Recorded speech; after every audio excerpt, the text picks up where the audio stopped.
Good evening, Yorktown, and welcome to the Town Board meeting for Tuesday, June 15th, 2021. If you could all please rise and join us in the Pledge of Allegiance. We'll have Councilman Patel lead us in the pledge. I pledge allegiance to the flag of the United States of America and to the republic for which it stands, one nation, under God, indivisible, with liberty and justice for all. Thank you. Recording in progress.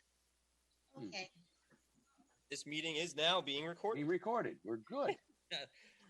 If you could all join us in a moment of silence, and I'm going to ask us to say a special prayer for the Mills family. Former Yorktown police officer Pete Mills passed away this afternoon. Oh, I didn't know that. Officer Mills began his law enforcement career in 1968 and transferred to the Yorktown Police Department in May of 1973. Officer Mills worked in special patrol operations for many years, and he made many, many friends during his 35-year career as a Yorktown police officer. He would have retired 13 years this Saturday, and I know he's held in very high regard in the police department. His son, Scott, is an employee with the town of Yorktown Highway Department. And so tonight we say a special moment of silence and a special prayer for the Mills family and Officer Mills during this difficult time.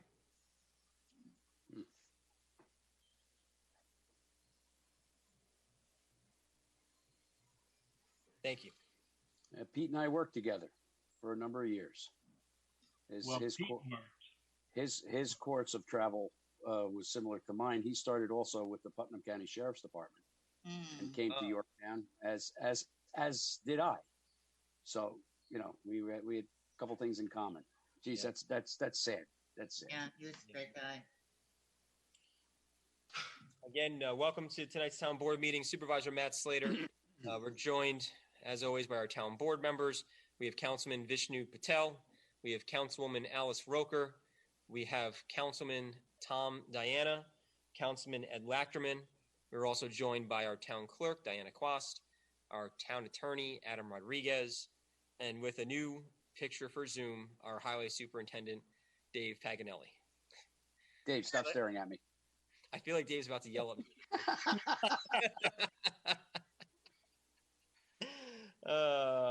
So we have a couple of announcements to make tonight. We are very, very excited. We're going to start with COVID because we've got some great news to share that the Governor Cuomo announced earlier today. We're going to start there. Let's begin with where we are here locally. We have 11 active cases in the town of Yorktown, which is fantastic. And we continue on this streak of 0 new cases. And we are just thrilled, beyond thrilled to share that news. So 11 active cases in the town of Yorktown. Across the state of New York, we've now reached an incredible milestone of 70% of adults over the age of 18 have now received at least one dose of the vaccine. And that is just really almost miraculous progress, considering where we were this time last year. In Westchester County, 75.1% of residents over the age of 18 have received at least one dose of the vaccine. And with that, the governor announced today a number of new parameters, mostly that the restrictions that were in place have been recalled. Unvaccinated individuals are responsible for continuing to wear a mask per the federal CDC guidance. Large-scale indoor event venues, pre-K to 12 schools, public transit, homeless shelters, correctional facilities, nursing homes, and healthcare settings must continue to adhere to existing COVID-19 health protocols per the CDC guidance. Again, from the governor's office, that the New York State's health guidance and the New York Forward industry-specific guidelines, including social gathering limits, capacity restrictions, social distancing, cleaning and disinfection, health screening, and contact information for tracing are now optional. and that applies for our retailers, our food services, our offices, our gyms and fitness centers, amusement and family entertainment, hair salons, barbershops, and personal care services, among other commercial settings. We're going to have the link up on the yorktownny.org website shortly, so the residents can continue to use our community impact dashboard for this information. But this is just a really miraculous moment for us, both as a community in Yorktown, but also as a state and as a county, as a state, and as a nation. And so we continue to make this incredible progress, considering, again, where we were this time last year. Tomorrow, the town board will be holding an executive session meeting as we interview those who applied for or responded to the RFP for our environmental consultants. So that is tomorrow. I'm also happy to share that both the Assembly and the Senate have wrapped up their legislative calendars, and among the items that they approved was the parkland alienation that is required for the solar project to commence at Granite Knolls Sports Complex. So we're very appreciative to Senator Harcum and Assemblyman Byrne for getting that legislation done. We are now awaiting the governor to sign that legislation, and in the meantime, our staff is working with Hess Solar. Again, that's the company that we awarded this project to, and they will begin the site plan approval process hopefully this summer. Speaking of Granite Knolls, we received quite a few inquiries over the last few weeks regarding the grant as it deals with the adaptive playground that we've all looked forward to seeing come to fruition. And I'm happy to say that we did, in fact, receive the GDA. That resolution was passed last week, authorizing me to sign it. I did, in fact, sign it. And we are on our way to obtaining the grant from the state of New York and moving that project, a very important project, forward. I do want to thank, of course, many people who were involved in this, especially our town clerk, Diana Quast, who's been an absolute bulldog to try to get this GDA in our hands. And so she really deserves a big round of applause from our community for getting this done, as well as our comptroller, Pat Caparel, and our Parks and Rec department. It's been a great team effort. And again, I want to thank Senator Harcum and his staff for their responsiveness and getting this on the top of the pile and move through the bureaucracy of Albany so that we can finally move this project forward. Let's see, we also have an announcement from the Water Department. If I can just find it, that would be fantastic. Here it is. Let's see. So the Water Department will be installing 2 water main valves tonight, starting at 10 p.m., anticipating completion by 5 a.m. One on Douglas and Whittier, and the other on Whitman and Muir. This work will be done through the overnight hours, have less impact to the residents, and for this work, we have to interrupt water service in the area, again, during those hours. Due to the condition of the valves on a previous water main break that was had in the area, there was a large number of residents without water. I believe Ken Rundle, our superintendent, told me up to 60 people had to lose their water when they were fixing this one break. These system improvements will allow for better control and will reduce the amount of residents affected should we have another break in this area. Notices were hand-delivered to the residents in this area as of today, and if residents experience discolored water upon restoration, please, as always, run the cold water until it clears. Again, this is for the neighborhood. My neighbor is going to be calling me, of Douglas and Whittier and Whitman and Muir, and that's for tonight's work. Let's see, we have a few other announcements to make. I want to welcome Yvonne Check, who is our new head librarian. Yvonne started yesterday at the John C. Hart Memorial Library. She's a native Yorktowner, and she's just wonderful to have at the library. Really enjoyed some time with her yesterday. And it was my daughter's first visit to the John C. Hart Memorial Library, and she had a ball. But Yvonne, we're looking forward to working with, and wish her all the best in her time here in Yorktown. I also want to thank the Yorktown Police Department for their continued diligence and efforts for the incident that happened on Hayes Drive yesterday. As those who may know, there was a police incident in that neighborhood, and our police have done a fantastic job tracking down all leads to conclude this particular episode. Very important reminder for our residents. We do live in an incredibly safe community, but that safety also depends on our due diligence as residents. So let's make sure that we are locking our doors, we are locking our car doors, and using common sense when it comes to our property. Few events that are coming up in the next few weeks. The Chamber of Commerce is hosting Summerfest this Saturday, June 19th at 11 a.m. behind the Firehouse. The Yorktown Firemen's Parade is on for Wednesday, June 23rd. And lastly, very happy to announce once again, one of the positive things that we've taken away from COVID, the 4th of July Patriotic Decorating Contest in conjunction with the Yorktown Lions Club is back on. That I want to thank Jim Poulin and the Yorktown Lions Club for putting this together once again. And the winners of the 4th of July Patriotic Decorating Contest will be announced at the Lions Club concert, because those are back as well.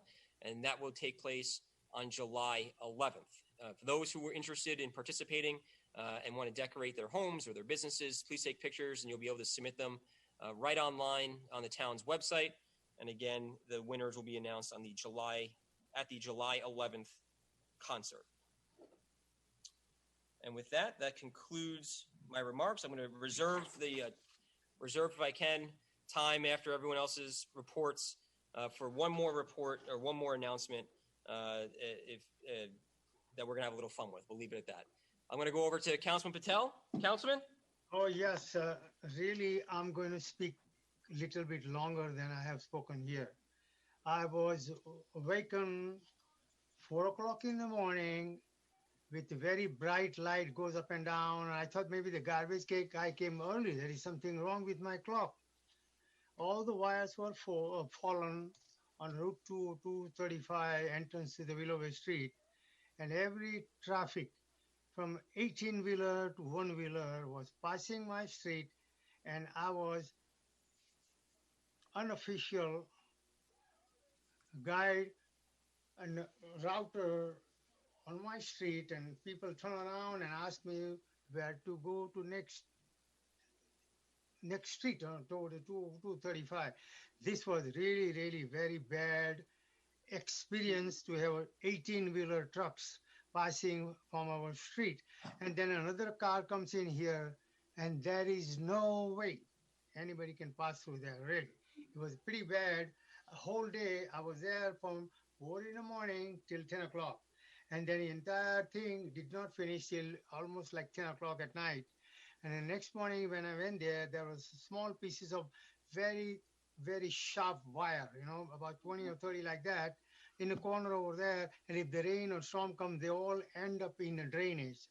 And many of the things were really, people didn't even know what was the problem over there. Is electrical something, the internet was going on and coming back, but finally the whole thing was restored. The moral to the story is, if something like this happen any place in the town, in the middle of the town like that, the town would be in a big trouble. I can tell you that. So we should learn the lesson how we can be prepared for this kind of situation. I have never seen, I don't know whether any board member or anybody else, one policeman was there, and then later on the entire day there were other police and people from the Verizon, they were there. They fixed it, but I just cannot believe this thing can happen like that, The big truck hate it, And this is not the first time happening at this corner, and nobody has ever complained. I would like the supervisor to find out what was really officially wrong. Okay. Now, the second thing, we are really still not done with the COVID virus. B16178. Are there any in the New York State or somewhere else this virus has traveled from other part of the world? If that's the case, we should continue to enforce ourselves to wear the mask. Otherwise, we'll be in a bigger trouble than we have seen it, because this is a very, very dangerous virus. And if you do not have a vaccine, nobody will be protected. Everybody will be infected. Those younger, those are below high school age, and those who have not received the vaccine. And the last thing, I just want to say, I steal the mask everywhere. You name it, I have found it really. So please put your use mask where they belong in the garbage. Thank you. Thank you, Councilman Patel. We'll go over to Councilwoman Roker. Yeah, I'm just thinking about what Vishnu said, and boy, we are doing so well. Just 11 cases and no new cases, and I just thank the people of the community who really have listened, have done the work, and again, I want to thank the scientists who I think were a blessing in coming up with this vaccine, because a year ago, I don't know what we thought, what we knew we were going to do. But it's really a blessing that we're this far. And I just wanted to add to your condolences to Peter Mills' family. I knew Pete rather, and what a wonderful, wonderful, wonderful person, besides being a police officer. He was just truly a wonderful person. And we send my condolences to his family. Thank you, Councilwoman Roker. We'll go over to Councilman Diana. Thank you, Matt. I echo Alice. Pete and I had a lot of good times together while we were serving on the force and worked together often, actually in the same squad for a couple of years. And we did a lot of good things. That being said, my condolences to the family. May he rest in peace. And just one quick thing I want to remind folks of out there is that school's going to be out very shortly. Please be cognizant. There's going to be more kids out there on bikes and out and about, especially with the lifting of the COVID restrictions that are out there. They're going to be wanting to play and get out in the open, fresh air and blow the germs off of them. That's what they're going to be liking to do. So just a heads up with that. And I'm sure Dave, I'm not going to steal his thunder, is going to want to speak about the Traffic Safety Committee. I know we're scheduling a meeting either this week or next week to try and address many of the same but new complaints. So I'll let it go with that. Thank you, Councilman. We'll end with Councilman Lachterman. All right. So one event that you did miss, Matt, or if you said it, I missed you saying it. The Grange is having a big truck day and car show. Right, I did miss that one. Apologies. That'll be on Sunday, June 27th. Trucks are 10 a.m. to 3 p.m. and the car show is 10 a.m. to 4 p.m. And it's a minimal donation of $5 per carload of people that you bring in. You did mention the Summerfest, 11 to 5, but I think it's pretty noteworthy to mention that their headliner for the Summerfest concert is Jessica Lynn, Yorktown's own Jessica Lynn. She'll begin at 3 p.m. The Lions concerts, while we will be doing the announcement for the 4th of July decoration contest for the July 11th concert, the first concert is June 27th, and that's Simply Diamond, which is Neil Diamond tribute. Ironically, I was driving around, I think I was up by Brewster area, and saw there's a farm that is having Simply Diamond on their farm, and it's $25 a ticket. With the Lions, it's absolutely free. So come and enjoy that at the Jack DeVito Veterans Memorial Field. The Sons of the American Legion have a breakfast this Sunday from 9 to 11. They have a wonderful outdoor patio that was built by volunteers under the tyrannical direction of Councilman Tom Diana. I'm sorry, what was that? You heard him right. I got her done. You did. Beautiful job out there. The Fireman's Parade is this Wednesday, and the carnival will start right after. That will run till Sunday with your hours 6 to 11 on Thursday and Friday night, noon to 11 on Saturday, and it'll open on noon on Sunday, and their closing time is a little floating depending on when things slow down there, since there is a lot going on that Sunday. Also, definitely worth noting, Tomorrow, County Executive George Latimer is going to sign legislation that's increasing the veterans tax exemption cap for Westchester County. It's up to Great. $75,000 now, with an additional $50,000 for veterans who fought in a combat zone of operations. Wow. And this one is really important, up to $250,000 for service-disabled veterans. That's awesome. Yep, we thank our county legislators and our county executive for getting that passed. I believe it passed unanimously, actually. I would hope so. That's great. Yep. And, once again, my condolences to the Mills family. It's tough, and Pete was a great guy. He really was. Thank you, Councilman. We'll go over to our Highway Superintendent, Dave Paganelli. Good evening, Yorktown. I would like to echo everyone's sentiments, particularly our thoughts and prayers with Scott Mills on the loss of his dad, one of our own, been with us for quite some time at Highway, one of our stellar foremen, our tree foreman, and, a terrible loss. He's been struggling, and our thoughts and prayers are with him. Sure. That being said, Highway business as usual, with the exception of beavers. Yes, I actually had this is my laser focused picture. I actually had a picture. You look like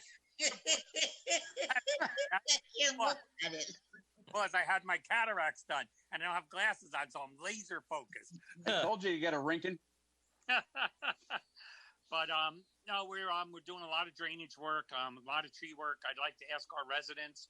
I've had the pleasure of speaking to some Boy Scout groups, and they've actually been very responsive in terms of letting us know where issues exist, particularly with respect to sightline issues. So if we have anything where you pull up to a corner and you can't see clearly oncoming traffic, we don't want you to have an accident. So please call 962-5781 and make us aware of it. And we will take care of it as soon as possible. We consider that important. And like I said, we're, doing 500 to 1,000 feet of drainage every week. Still doing, we're trying to do a lot of drainage on the roads that we are anticipating paving. I've received a few inquiries with respect to, will I put up a list of what will be paved?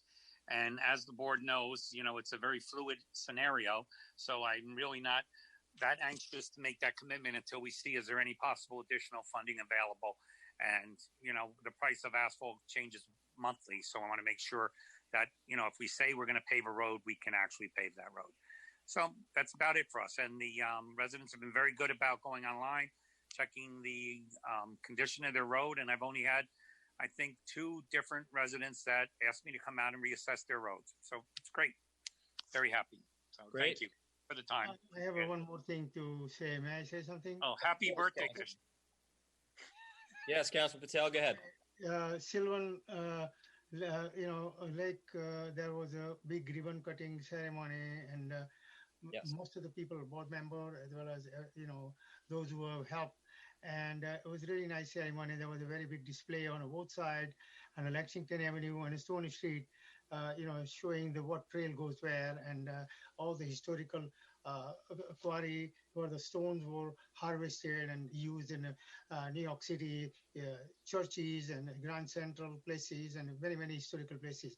And somebody mentioned that long time ago they did not have all kind of special new kind of materials available, so people used to make a big building only from this naturally occurring rocks. So it was a very nice place to be, seeing that we have such a beautiful parks in Yorktown and the trails. I'd like to echo that.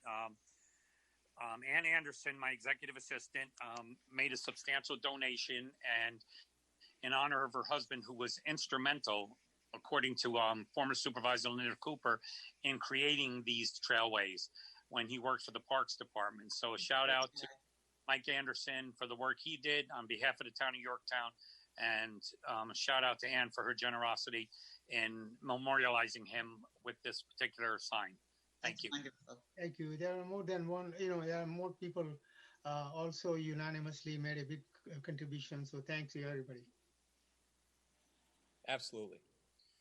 With that, I did want to reserve time just for a little fun if we can. Councilman Patel, what day is today? Today is Tuesday. Is it Tuesday? I'm hearing it's a special Tuesday, though. Is it a special? Is it? I think it is. I heard it was Councilman Patel's. It's Councilman Oh, Patel's. that is so cute. So for Councilman Patel, I won't say what birthday you're celebrating, Councilman. 75, the son surprised us, and a grandson, they came and did little decorations. And usually I don't celebrate my birthday. I donate the money because there are people in the world, those who are sleeping hungry. And I think I will do something more on that line. But Well, it was God very bless nice. you. Family matter, yes. That's great, Councilman. Well, on behalf of the town board, Thank you. Happy birthday Birthday To you. Happy birthday to you. Happy birthday, dear Vishnu. Happy birthday to you. Vishnu. Thank you. Happy birthday. Hey, to you. Thank you. All right. That's Happy nice. birthday, Vishnu. And actually, Vishnu, in honor of your birthday at 9:15 today, they will be shooting fireworks off all over New York State. And I think there is it might be down by the Tappan Zee Bridge, but in honor of your birthday and the lifting of the COVID-19 restrictions.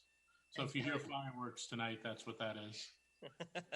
You're monumental, Vishnu. You're monumental. I've seen too many fireworks all over the world, and all the chemical they're using it and making his children happy and young and heart. Everybody enjoy the fireworks. Yes.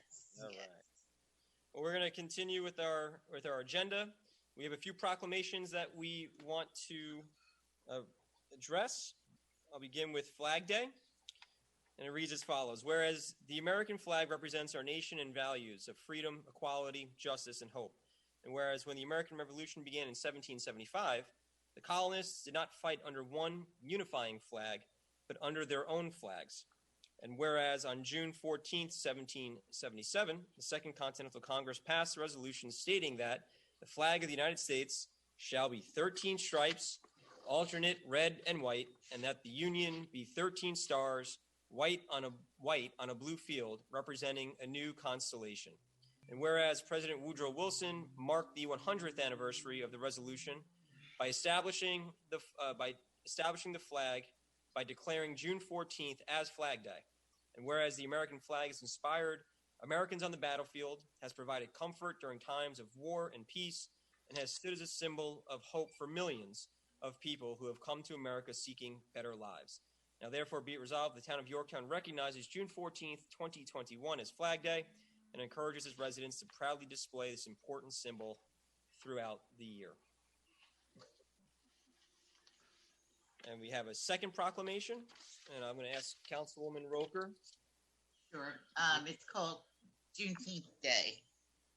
Whereas Juneteenth is recognized as the oldest nationally celebrated commemoration of the ending of slavery in the United States, and whereas President Abraham Lincoln first issued the Emancipation Proclamation effective January 1, 1863, freeing the slaves in the South. However, Southern slave owners ignored the order.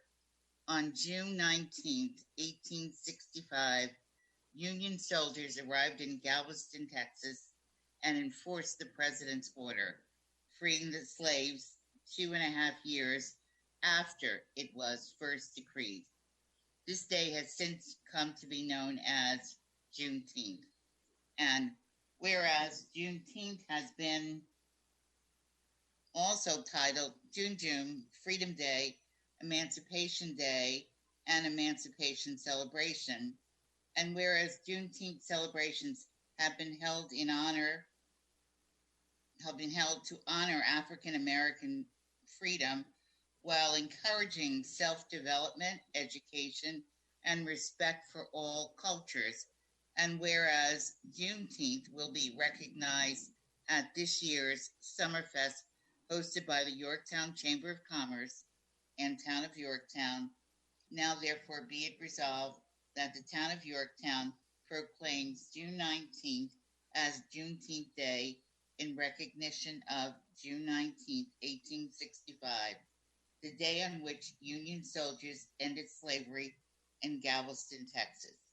And be it further resolved, the Town of Yorktown reiterates its stance against all forms of oppression, racism, and bigotry. And be it further resolved that the Town of Yorktown supports the continued nationwide celebration of Juneteenth Day to provide an opportunity for the people of the United States to learn more about the past and to better understand the experiences that have shaped this nation. Excellent. Entertain a motion for both proclamations. So moved. Second. All in favor? Aye. Any opposed? Excellent. Okay, we'll move on to presentations.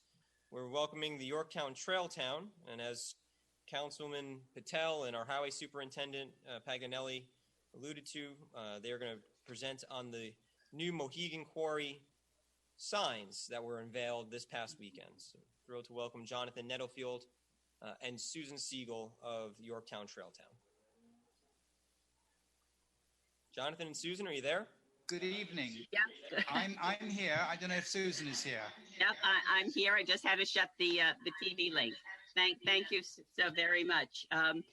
Jonathan and I are members of the Yorktown Trail Town Committee, and we are delighted to be here tonight to share with our residents the Yorktown Trail Town Committee's latest project, which is documenting a little-known part of Yorktown's history, actually its industrial history, the Mohegan Granite Quarry that's tucked away in a corner of Sylvan Glen. Jonathan, could you show us the gateway sign? Jonathan's going to do the screen sharing while I do some of the talking. Okay. All right. And we can go this to... Can you see that? That is what we call one of our gateway signs that we have at the two entrances to Sylvan Glen, one off Stony Street and one off Morris Lane, which is off Lexington Avenue. Actually, for those who don't know, the quarry was once a major supplier of granite in New York State, and it operated from 1890 to 1941, with the heyday in the 1920s, when it employed at least 200 people, and sometimes more, depending on the number of contracts it had. And Jonathan, can you switch over to the photo on our homepage for the photo of what the quarry looked like in 1926? I have on my computer, but it hasn't on the screen, apparently. Okay, that would be a different one. We're going to shift around. Jonathan and I didn't have a chance to kind of practice this, so kind of excuse me. What I'm saying is that it is on my screen. I'm screen sharing, but I don't see it on the screen on the TV for the town board meeting. That's right. You work that out with Diana? So I don't know if you can update my computer screen, Diana. Want to shift to a different file? I have it on both of mine, but let me just check it. So black and white photo.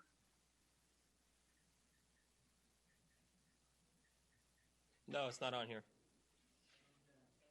Well, let's kind of. I'll tell you what. Let me stop sharing, and I'll go and I'll start it Jonathan, again. but he was showing the 1920. I'll start it again. I'll start it again. Okay. All right, we'll get this. Actually, the quarry's most important. There it is. There it is. Yeah. Thank you, I'll stop sharing. Okay, that's a picture of the quarry taken in 1926. Okay, as I said, the heyday was the 20s, and the quarry's most important customer, and the one that really led to the success of the quarry, was the Cathedral of St. John the Divine, which is in Morningside Heights in Manhattan. But more about that later. In addition to the quarry being used for building materials, they also employed very skilled carvers. Many of them, probably most of them, came from Europe. And if any of you have been to Washington, D.C. and have crossed the Arlington Bridge, okay, the eagles on the bridge were carved at Yorktown at the Mohegan Quarry. Okay, Right. The Trail Towns project consisted of two parts.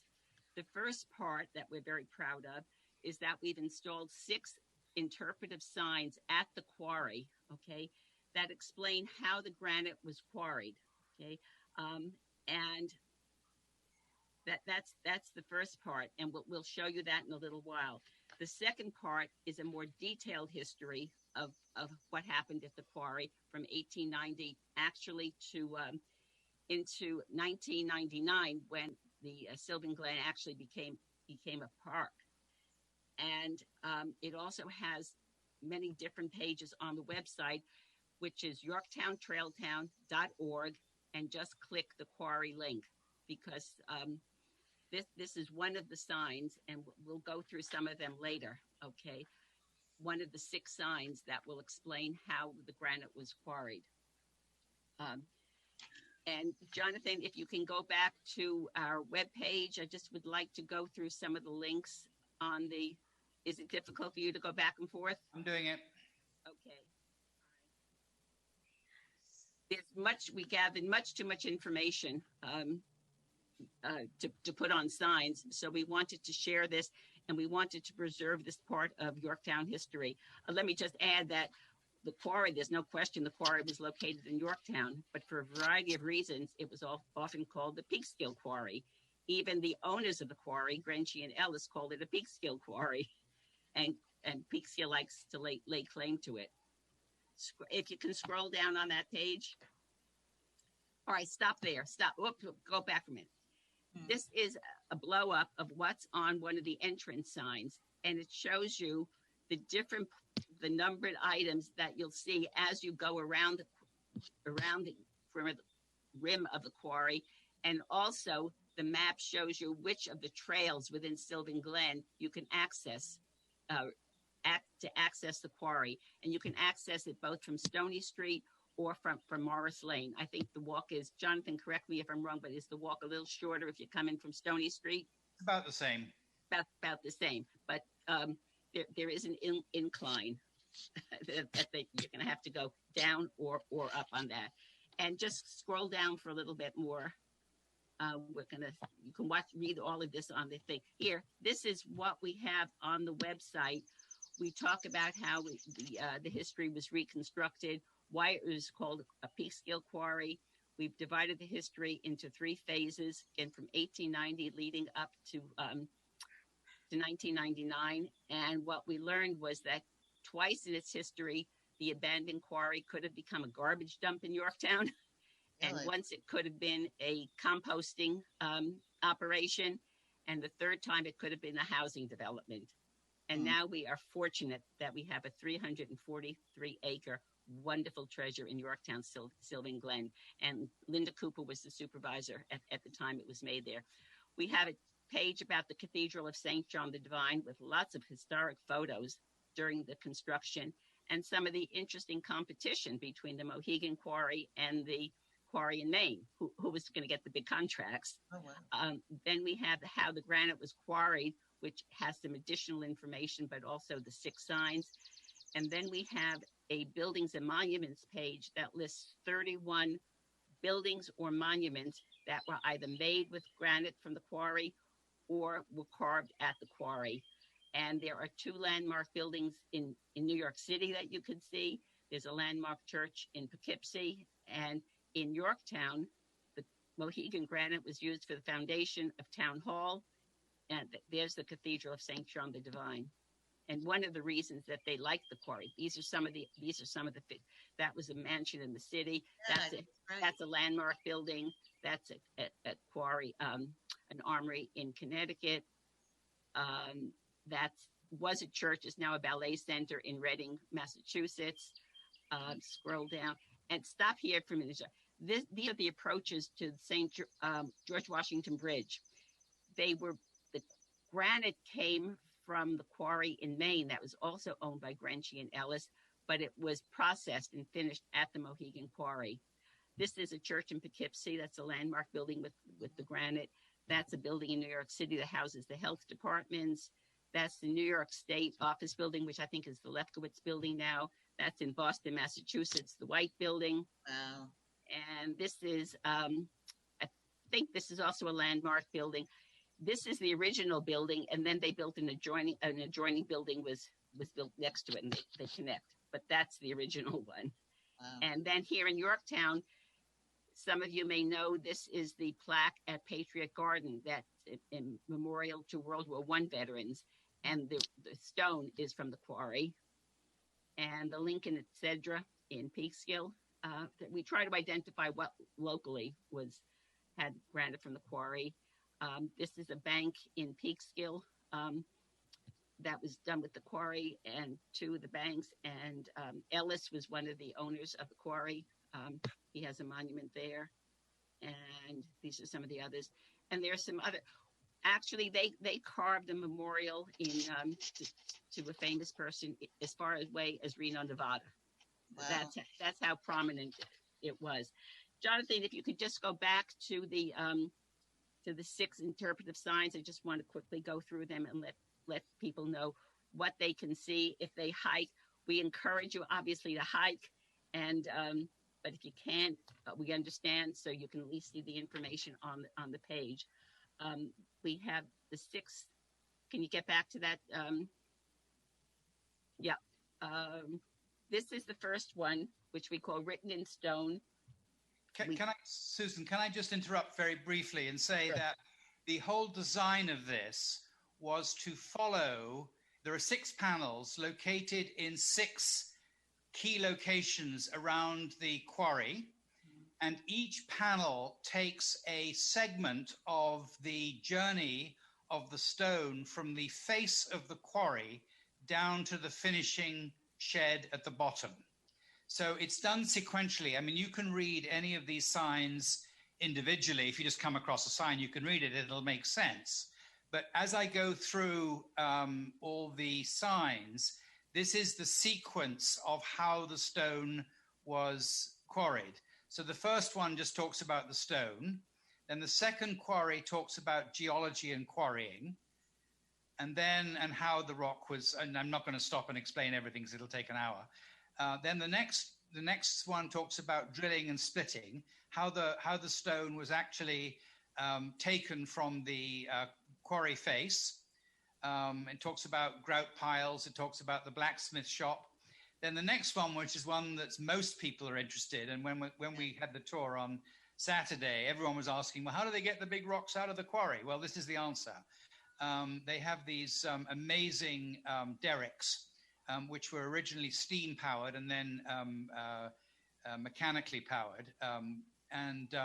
So these are all some old pictures of various engines they used. Then the next bit was how they lowered the stone. They got the stone out of the quarry. How did they get it down? And the most visible feature in the area, other than the quarry itself, is this massive man-made built incline, which is quite steep if you want to walk up it or down it. And that, as the picture shows, was the site of a railway, a little railway that lowered the stone down. And then the last section, the last sign, is talking about the finishing sheds, which are, you can just see the foundations at the bottom. But this is where the magic was done. This is where the stones were taken. And then some of them were just carved into big blocks, as you can see in the top 2 pictures. But the really craftsmanship, and the thing that Yorktown was really known for, was the quality of the craftsmanship in the carving of stone, because of course much of this stone was used as decoratively. So once the buildings, stone was the only way you could build tall buildings before, modern building things with concrete and reinforced and steel. Stone was the only way to build big buildings. But since then, most of the stone has been used as facing and ornamental, and it was the quality of the workers at this quarry that caused its fame all over the northeast of the United States. This was the reason why people quarried stone elsewhere and sent it to Yorktown to be finished. So that's basically a brief tour. Jonathan, if you can go up one, the picture of the train. Sure. Tracks. There's one hill that you can hike up, and there looks like there's remnants of tracks. Are they the same tracks, or are they different tracks? Yeah, we call it the incline. So it is the hill. I mean, there's no question. And if you look at it clearly, you can see that it's not a natural. I mean, it was built up like a railway embankment. because the slope, the angle of the slope was not smooth on the hill, so they had to create it smooth to put the rail tracks down. Yep. There are still some rail tracks. If you wander around a bit, they have these massive piles of rock called grout piles. And these were all the rocks that were taken out of the quarry and not used because they were not suitable for finishing. So instead, they were dumped, literally. And when you walk to the quarry today, the most obvious sign that you see are these massive, great big rock piles. It's like a giant has been there and has just thrown these rocks off the side of the hill. So they did this by building railway tracks along the top of these stone piles. And then once the railway came to the end of the pile, they threw the next rock off, and in so extending it as time went by. And you can still see in a couple of those places remnants of the railway track. But you can see remnants of the little cart. You see the little cart here. Yep. You can find wheels and various other... And the quarry today is full of old, interesting stuff, particularly if you go down to the floor of the quarry. And actually, I want to mention one other thing. I mean, in our long-term plan, it would be great, not now, it would be great to restore the quarry and have people be able to go into the quarry itself. You can do that now if you're very brave, but there's no trails in there, and it's actually quite dangerous. Because we're not going to encourage people to no, go. no, you shouldn't. You shouldn't. Okay. But one day, if this is the first step in a long journey, I think. But one day, if we're serious about preserving Yorktown history and everything, it would be great to be able to clean up the actual quarry itself. Right now, there are just the trails around the top. Right. Can I ask, when you're on those trails in the vicinity of where this particular incline is, there are these like pits that are out there. Have we ever? I was with Jane and Walt, and I don't recall. Have we ever identified what those pits were used for? Well, I'm not sure which pits are they, because near the quarry, like these big square cement pits, and I don't know if we ever identified what they're. Foundations of buildings, you think? I don't know. I don't think they were. I mean, and when I was with Jane and Walt, they took me and my son Charlie hiking there right before the pandemic. But we were trying. They said that they were trying to figure out what those were used for. I just didn't know if we ever come to a conclusion on that. Were they at the bottom of the incline? Yeah, if you take the incline all the way down, you know how it kind of cuts out and around. Yeah. Where those signs used to be, there was the old signs that were there. Right. That explained the process. Like if you walk into the woods a little bit, there's these. Right. Matt, had you walked in there when the signs were up, it would have told you what those pits were. No, there was no instruction. Yeah, no, there was no instruction. So actually, what they are the foundations of these sheds. Oh wow. Okay. So what happened was that they were wooden. I mean, they were literally Brenty and Ellis, the quarrying company. They started off in the late 19th century, so it was quite rudimentary. It was steam engines and wooden buildings and all the rest of it. By the 1930s, just before they closed, this was a major industrial complex. Right. Okay. This was a very, very large, and you'll see in the foundations that they are breeze blocks. I mean, this is modern building, well, relatively modern building. Actually, those sheds were in existence at least until 1957, because as we detail in the history, when actually a Yorktown resident wanted to use the site for a very innovative composting operation, okay, and he applied to the Zoning Board of Appeals for a special permit. Okay, highly controversial. Okay, and the whole composting operation was going to take place inside this building, right? And so we know that it existed at the time. Then afterwards, just nature and vandalism just decimated them. But to do all of this and all of this research, the Trail Town Committee hired an industrial archaeologist who helped us identify the what some of these remnants that Jonathan talks about, what they were. And he showed us where the blacksmith shop actually was by showing us the the remnants of coke that were scattered around the ground. Okay. So that's how we've been able to put this together. And what we'd like to do, Matt, with your approval, is put this whole history on the town's website so that it can be shared with people. And all of the information that we have gathered, we are going to digitize, and we want to preserve it. We want to make copies available to the Yorktown Museum, to the Record Center, to the library, even the Peekskill Library, so that this doesn't get lost, unfortunately, as 2 other previous histories got lost. Because, Yeah, no, I think it's a great this is idea. a fabulous part of the history of Yorktown, which I don't think anybody really remembers. One of the people in this photograph, I can't read now, I don't remember what year it is, was a Yorktown resident at the time, and his son, who was 90 years old, and who came to our opening Saturday, okay? He pointed out who his father was. And so there could be Yorktown residents who will look at this and say, gee, that's my great-great-grandfather. Yeah, right. We're very delighted to have that photo. No, So that's great. that's it. The website again is yorktowntrailtown.org.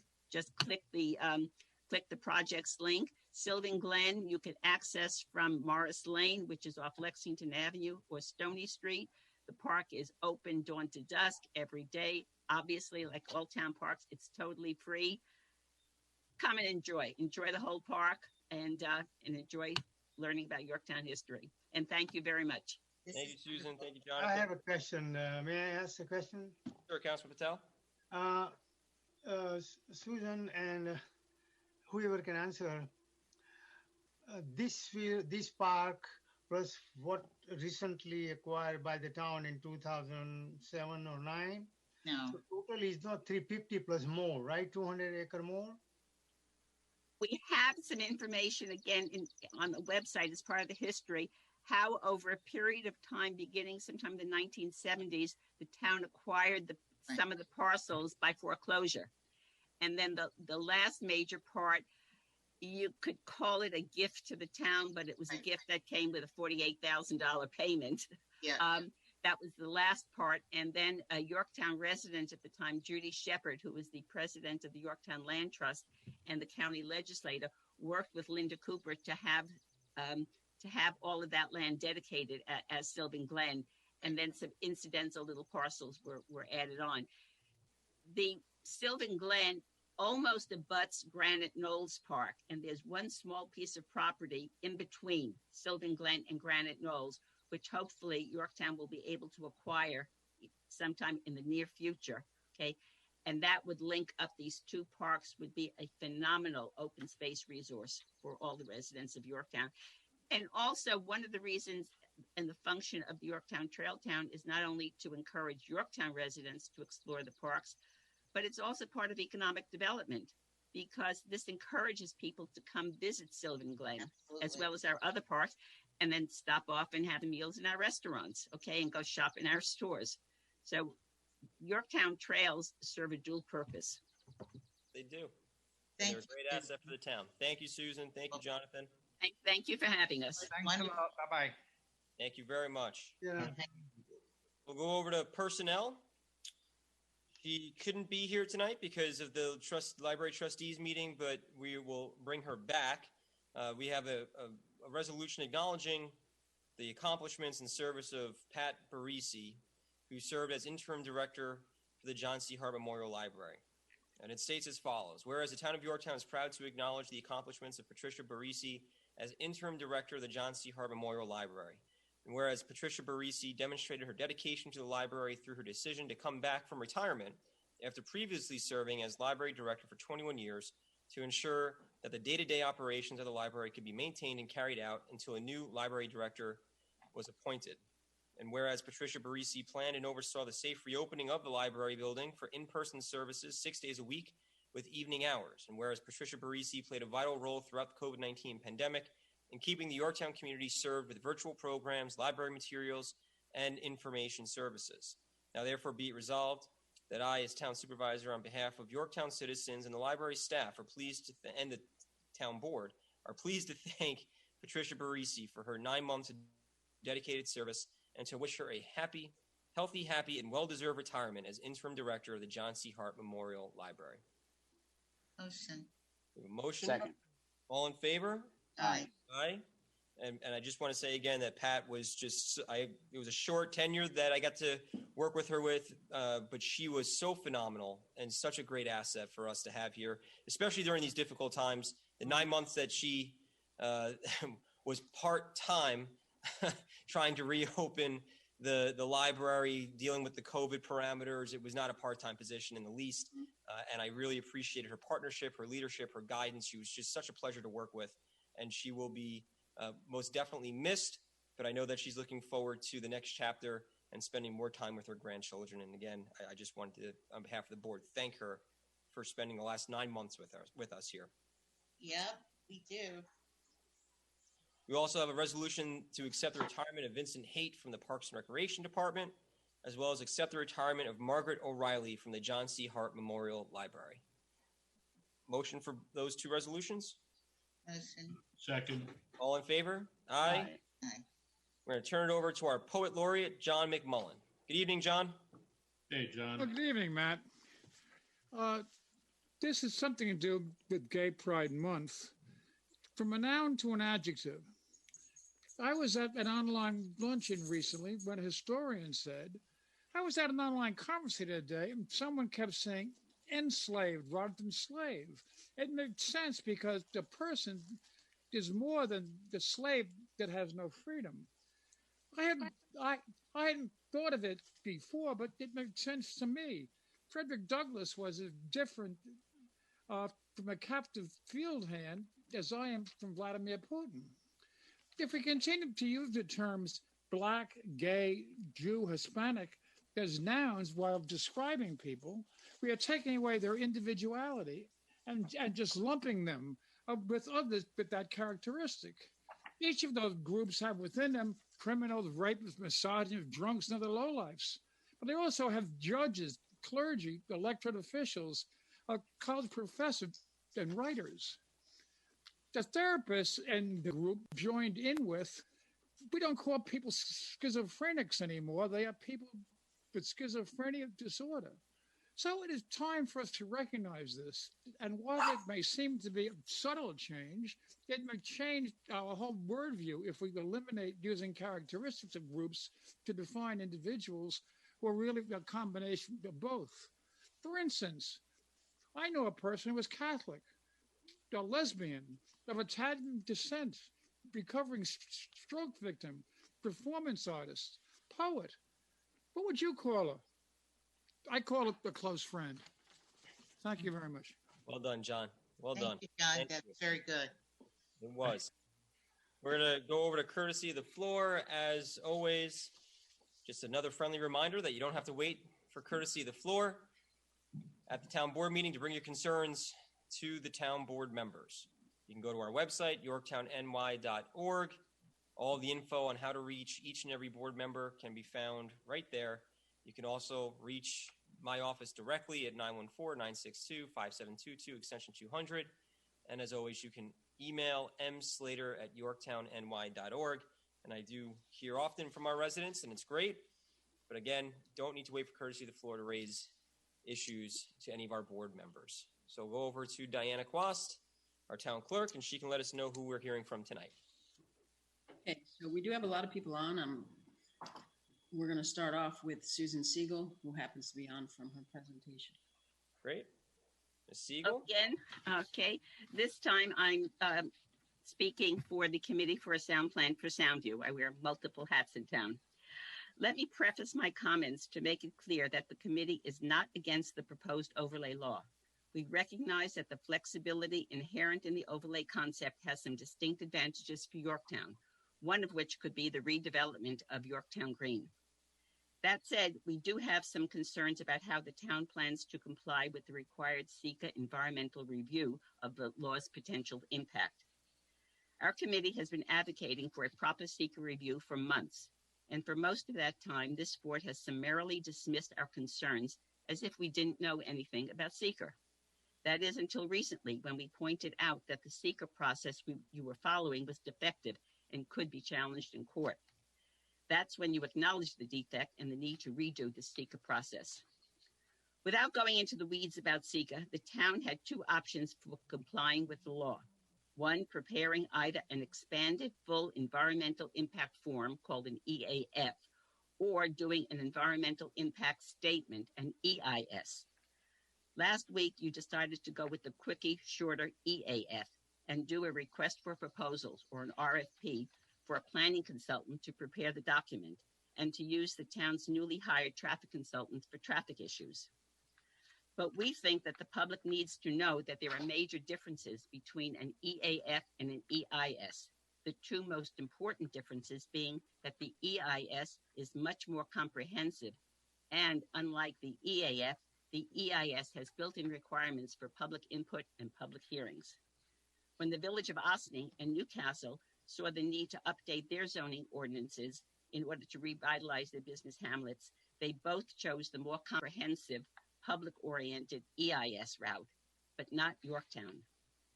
That's why the committee is here tonight, to let residents know that we've sent the board a detailed 4-page memo with a comprehensive list of some of the potential environmental impacts that the planning and traffic consultants will have to evaluate. Another committee member will speak about some of those potential impacts. We've also asked the board to let the public know what the total cost of preparing the EAF will be, and whether there's another way to structure the overlay law so that developers, not taxpayers, pay for the SECA review. We also want to know when the public will have opportunities to review and comment on both the RFP and the consultant's findings. And finally, based on last week's board meeting, we're concerned that the town will hire a planning consultant and direct the town's traffic consultant to purposely minimize the overlay law's potential impacts. The EAF needs to be objective, and its conclusions must be based on the study. The study shouldn't be written to support the conclusion that the town wants. Thank you. Thank you, Susan. Thank you, Ms. Siegel. Next. Next, we have John Flynn. Can you hear me? I just haven't been on for, it looks like my microphone is working, right? I can I hear see you, a yellow yeah. box around my head. We hear you, John. Okay, well, good evening, town board members, Supervisor Slater, town clerk. Hope everyone's doing well tonight. And just wanted to say congrats to that Yorktown Trail Town. I'm over at that park frequently, and I see quite a few people using it. So it's not only something that has a nice documented history, but also it's a place that a lot of Yorktown people enjoy. Okay, so tonight I'd like to comment on overlay legislation, as Susan mentioned, that you've been considering, that calls for higher density development projects in various parts of Yorktown. And as Susan pointed out, that the Committee for a Sound Plan for Soundview has basically taken a position that New York State law requires the town to conduct formal studies of the possible impacts of the legislation. And so the first thing on the agenda here is to thank you for listening to us and having a planning consultant, Mr. Fish, brief you on the impact studies at your meeting last week. Now, Mr. Fish stated, again, based on his experience working with overlay zones in Ossining, in the downtown district there, that the overlay zone legislation primarily affects local traffic and schools. But the Lake Osceola and Heights district hamlets that you're looking at for overlay zones are very different from downtown Ossining. And my planning experience tells me that the overlay zones in these areas will have many significant impacts beyond schools and traffic, and that Yorktown's proposed law requires a more comprehensive study of its potential effects. I'll give you a couple examples of that. The Osceola and Heights districts contain dozens of acres of sparsely developed land. Therefore, the study that you're considering needs to inventory and describe potential impacts to the existing plant and animal populations on those properties, and especially threatened and endangered species, and ditto for wildlife corridors if they exist out there. Likewise, the Osceola hamlet contains a significant surface water resource, and the Heights hamlet lies in the Croton Reservoir watershed. Therefore, a catalog of all the wetlands, wetland buffers, watercourses, vernal pools within each of the overlay districts is called for. along with the likely disturbances that will be caused by overlay-related development. Now, the proposed law will surely affect sanitary sewers and treatment facilities, and in a big way, just looking at some of the numbers of housing units that are being tossed out and some of the early entrance into the overlay sweepstakes. And this illustrates why the town needs to understand the collective impacts of overlay zones and not rely only on case-by-case project studies. And other areas, I'll just want to cut off detailed descriptions of these. Other areas to consider include air quality, community services, historic sites, noise, parks and recreation facilities, stormwater, and visual character. In Ossining, Mr. Fish's firm used a build-out analysis to identify sites that are most likely to be developed or redeveloped as a way of looking at this generic environmental impact statement that they did. And this approach can also be applied to measure the types of impacts I just mentioned here in Yorktown. And is that my warning buzzer there? That is your warning buzzer. You are done. Okay, well, thank you very much for your time. I'll go back to watching the Mets now. Thank you. Let's go Mets. All right. Thanks, Mr. Flynn. Okay. So we have a lot of people on tonight. Is there anybody else that would like to speak at courtesy of the floor? Anyone else for courtesy of the floor? Motion to close courtesy of the floor. Actually, do you see Sergio, Diana? Because I know he asked me to let him know. He had me send him the link, but I don't see him on at all. Motion to close courtesy of the floor. We have a motion. Second. All in favor? Aye. Again, thank you to Susan and Mr. Flynn for their comments. The RFP, and correct me, Diana, but I believe the RFP was posted on the website, town's website, and it is up for public dissemination. For the RFP for the EAF that we discussed last week. That is. They didn't call it that, but yes, it is up on our website. It was posted. It's been put on BidNet, and it's been advertised to come out in the paper. Okay, so that is up for public, and for anyone who wants to read it and understand it, that is in the public realm. I want to respond to something Susan said. Sure.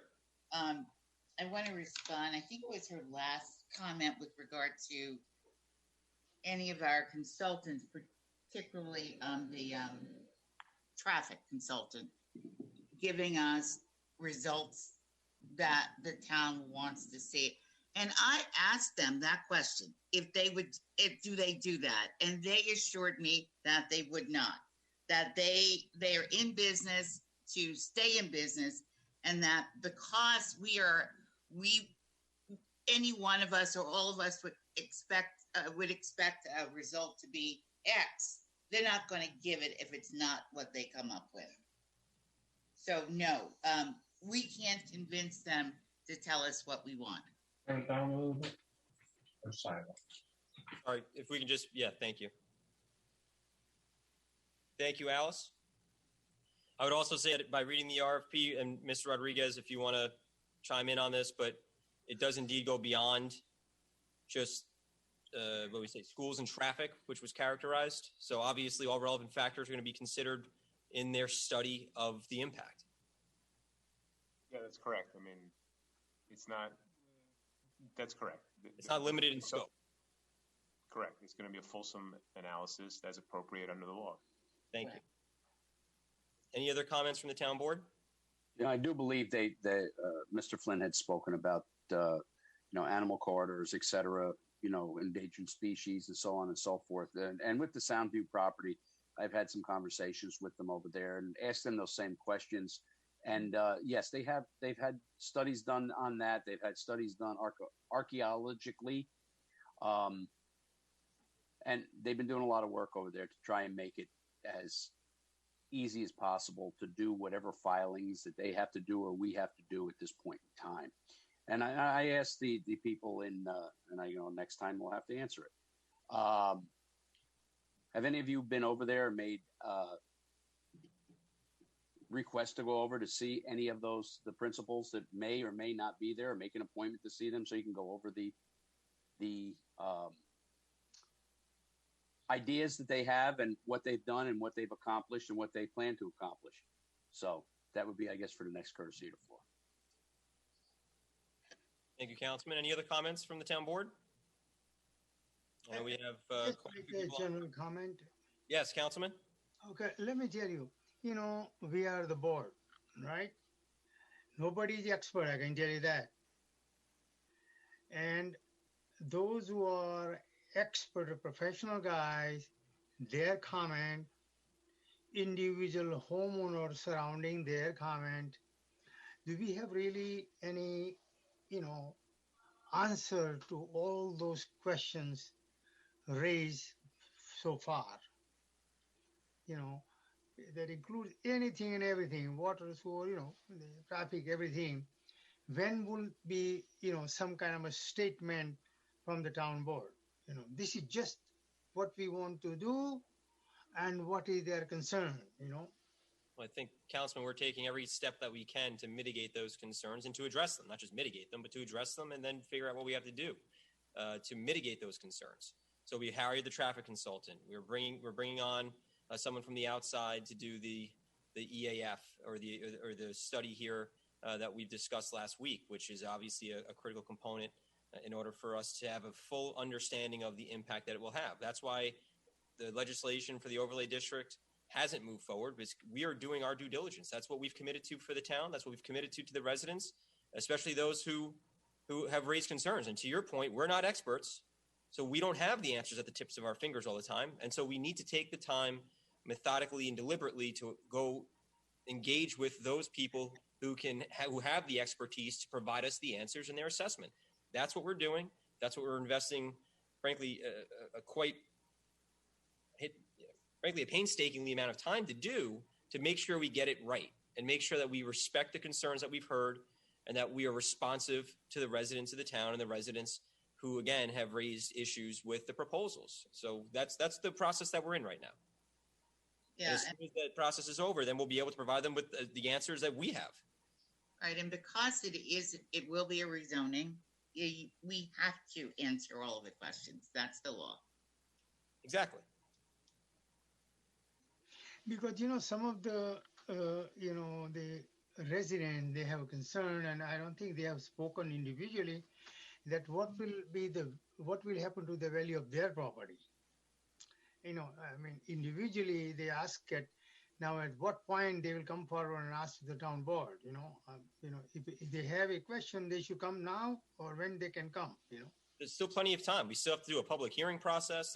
There's still a lot of time left on the clock for residents, again, to either raise concerns, contact individual town board members, but they should know and rest assured that the town board is taking every step possible to engage the experts to help us with this legislation to get a full understanding of its impact. If we wanted to hit the pedal and blow through the whole process, in a sense we could, but we're not. We're doing the complete opposite. We're taking our time, we're engaging experts, we're bringing in consultants, we're hiring traffic consultants, we're bringing in outside planners.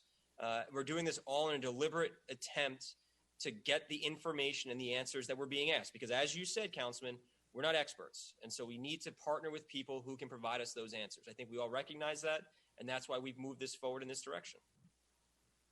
Yeah, very often, we can't answer the questions because we don't have any answers. And actually, until we do engage all of the necessary consultants, we won't have any answers for anyone. Other than that this will do, I believe, good for Yorktown. I think we will begin, we have set the stage to get the answers that are necessary. We will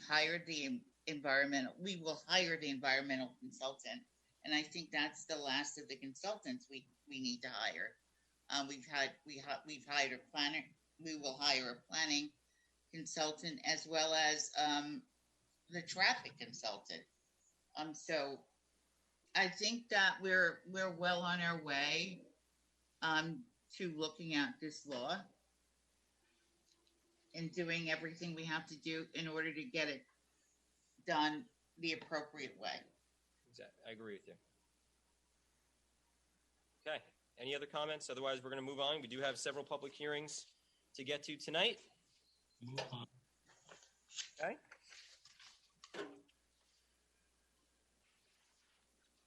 All right, we're going to convene our first public hearing of the evening, which is to consider amending Chapter 275 of the Code of the Town of Yorktown entitled Vehicles and Traffic. I see that our town clerk is showing the advertisement. And this will amend the law by adding full stop signs at the following locations: Granite Springs at its intersection with Quaker Church Road, and Chesterfield Drive at the intersection with Cross Road up in Mohegan Lake. And do we still have our highway superintendent with us? Yes, sir. Excellent. Any commentary you want to provide on the establishment of these two stop signs? Well, I believe when we discussed it, Councilman Diana, myself, and Officer Rohr, particularly with respect to the one at Granite Springs Road and Quaker Church Road, we felt it would provide a safer turning lane there. As it is now, we have a sign if you're heading from, say, Route 35 up Quaker Church Road. When you get to where Granite Springs cuts off towards Somers, there's a sign now below the stop sign that says oncoming traffic does not stop, because people think they're stopping. So we feel that will aid in a safer intersection, making it a full, accurate three-way intersection, as well as possibly slow traffic down so that people can make turns into Oslo and Evergreen. As far as Chesterfield is concerned, Chesterfield is more a matter of continuity. All the roads that intersect Cross are four-way stops, with the exception of Chesterfield, and I believe one more, which we're going to be addressing. But, consistency is very important in terms of if you're coming down Chesterfield or Briar Hill or Valley View or Hudson View or Eleanor, that, the same intersection type of scenario exists. So that's basically the gist of it. Great. Any comments or questions from the town board on this? Yes, red light means stop, and a green light means go. Most of the people, they do not obey the sign law, and enforcement is a problem, and how we can motivate so we will be all safe, the pedestrian drivers and the motor vehicle driver, and because so many new drivers comes to deliver goods from different, either UPS, Amazon, you name it now.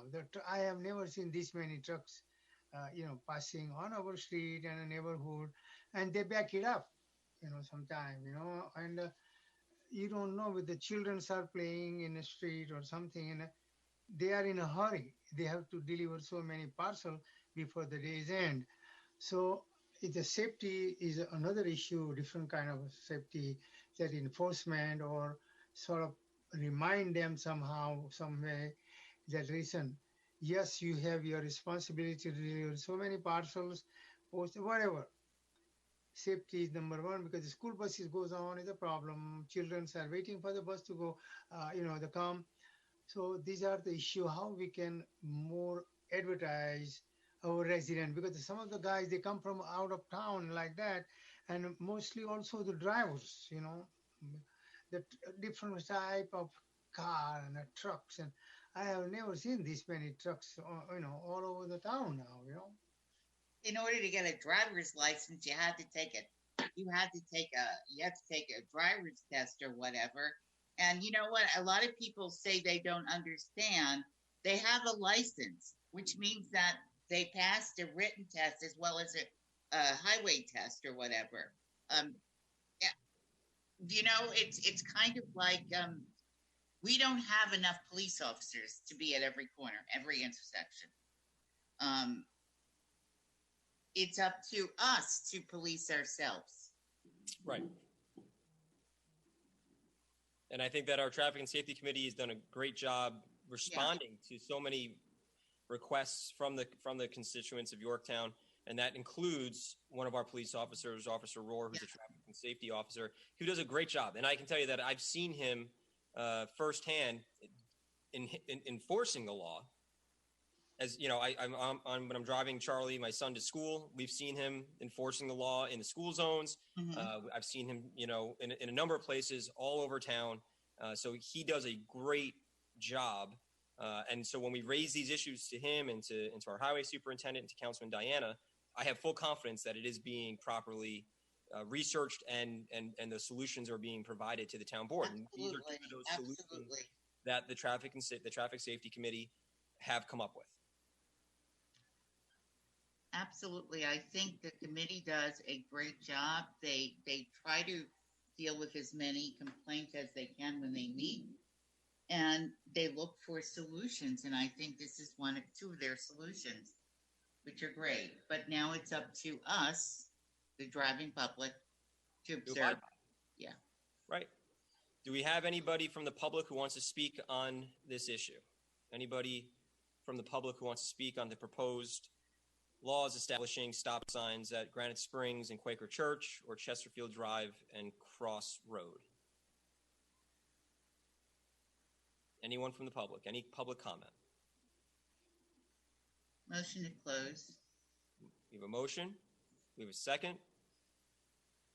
We have a second. All in favor? Second. Aye. Aye. And my question to the board, do we want to adopt? Makes a lot of sense. So moved. So we have a motion to adopt the amendment to Chapter 275 of the Code of the Town of Yorktown by adding full stop signs at the following locations: Granite Springs at its intersection of Quaker Church Road and Chesterfield Drive at the intersection with Cross Road. We have a motion? Second. So moved. All in favor? Aye. Aye. Any opposed? Motion carries and is adopted. Thank you. Thank you, Highway Superintendent. Appreciate your Thanks, everybody. Thank Yep. you. Thank you, Councilman Diane. On to our next task, Dave. Yep. Few little tasks, that's all. That's all. We'll get them done. Next, we'll go over to so we have a second hearing, convening a public hearing to consider a site plan amendment. Our town clerk is showing the advertisement. A site plan amendment application submitted by Washington Prime Group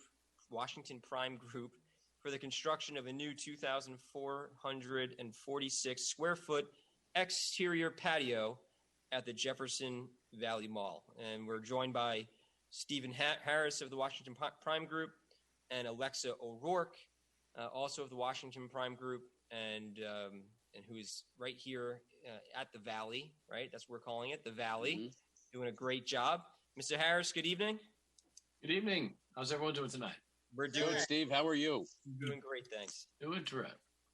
Would you like to provide, and I just want to point out that we also have our town planner, our director of planning, John Tegler, with us as well. Mr. Harris, do you want to provide some commentary on the proposal before us? Yes, I have the same presentation. Let's see if I'm smart enough to put it up on the screen. So it was a question mark. Is everyone able to see my screen? Yeah. All right. This is the same presentation you saw the last time. So we'll make this for everyone who wants to get refreshed on the project. This is the entrance. It's just to the left of Macy's. Peekskill Brewery is here doing great business. We have an outdoor seating area for them, and we'd like to expand it. So this wall, which is presently a wall that contains our trash compactor, is going to be demolished and replaced. This is now cameras facing, or the back is facing the wall to be demolished. Over here to the right is Peekskills. This wall would come down. The service door would be eliminated. We make some changes. This plan is kind of oriented to show the wall that's there today that would be demolished. Now we're out in the parking lot looking back. Here's Peekskills. Here's that door. This is the wall we would like to demolish. And we'd like to construct a new wall along here, which would define the remaining truck dock. The trash area has been moved, relocated, if you recall, to another existing location. This area is meant to show just kind of a plan of how it's going to be organized. And if I can go one more sheet here, we zoom in. Sounds like my dog barking. I think Ed's dog has gone crazy here. It's Ed's dog. Sorry, I didn't realize it was. All right, so this is now obviously plan view. Here's the main entrance to the mall. Over here is where Peekskill is today. We have our exiting worked out. Again, the mall has an exit system through here, through the staircase, and that exit route has been constructed to go through this way. So you have ADA access on both sides, landscaped area. The patio would be here and fenced in and controlled by the operator. The tenant is on today. Keith is on the call if you have any specific questions about the operation, but that is my presentation of what we're trying to do here. Great. Any questions from the town board? Nope. Let the public know that this is not going to be year-round, outside patio for use. Weather permitting, right, Mr. Harris? It's weather permitting, or if there's any people out there who really like cold beer, it might work out. But I would suggest it'd probably be only weather permitting, yes. Could do a little après ski there, right? In the winter. It would actually save a lot of money on electricity for the running the beer refrigerators. That's true, you could. Absolutely. All right. With that, Mr. Harris, just if I could, there was some news in the community today about Washington Prime, but everything is still a go with this project, correct? That's correct. If I can address that, yeah, please. It has been in the news. Washington Prime has filed what we call a voluntary Chapter 11. Bankruptcy is a term that nobody likes to hear. However, in this case, the company has made a voluntary bankruptcy play with, along with its creditors. The driver is, of course, COVID has had an effect on our business like many other businesses. So we are making a voluntary trip into bankruptcy to realign our balance sheet and get our business settled back out. We have about $1 billion that we'd like to retrade with our lenders. And this discussion has been going on for many months. So this is a very highly coordinated gesture to go into bankruptcy. We've been having a couple of court hearings that have happened today, and we have gotten approval for a $100 million facility to allow our operations to continue, which again was something that was scripted. So in our world, it is business as usual, no changes. Washington Prime is not going out of business. We're fine, thank you, but we have to deal with the outcome of COVID. Yep. So Jefferson Valley's fine, and you'll probably be seeing my smiling face more often than you care to sometimes. I'm looking forward to that. That's great news. So I just wanted to make sure that the viability of the project and the mall obviously are in good hands, and I believe they are. Okay. Yes.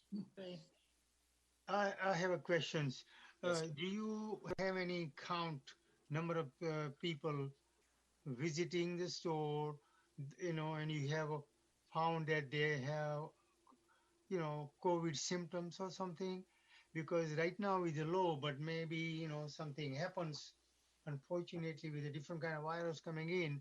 How are you going to, protect your assets and health and safety of the people, those who come and, use your facilities and business? Are you speaking of the entire mall or this particular tenant? Entire mall. What you are responsible for it? Well, I think the person who's probably best expert to answer that would be Alexa, who deals with this every day in the operation of the mall. And if I can ask her to come on and answer that question. Okay. Surely. So obviously health and safety, COVID or not, is a top priority for us over at Jefferson Valley. So we are ensuring that we're following all CDC and all county guidelines as it relates specifically to COVID, but also increasing our cleaning measures as we have been doing since we've opened our doors, when we were able to in July. Increasing the visibility where the customers are actually visibly seeing the restrooms getting cleaned down and the food court area in place of high touch points. So we're really, really, really vigilant about all of this. And like I said, following all the CDC guidelines and as it relates to actually New York guidelines, which I feel like even in the last day or so, everything has been quite, lifted. But we're here to ensure from all aspects that it's a safe and healthy environment when you come visit us at the center. So I hope that clarified it for you, but let me know if you have any more specific questions about it. Thank you, Alexa. Thank you, Alexa. Of course. And I can say that I've been with Alexa and Heather in the mall a number of times, and they continue to make sure that all the protocols are followed, that everyone's safe, and they're really bringing some exciting energy to this facility. So we believe that hopefully tonight will be another step in that direction. Actually, they just hosted some of our seniors over at the mall in the food court. They did. Everyone felt very safe. It was a wonderful event. Excellent.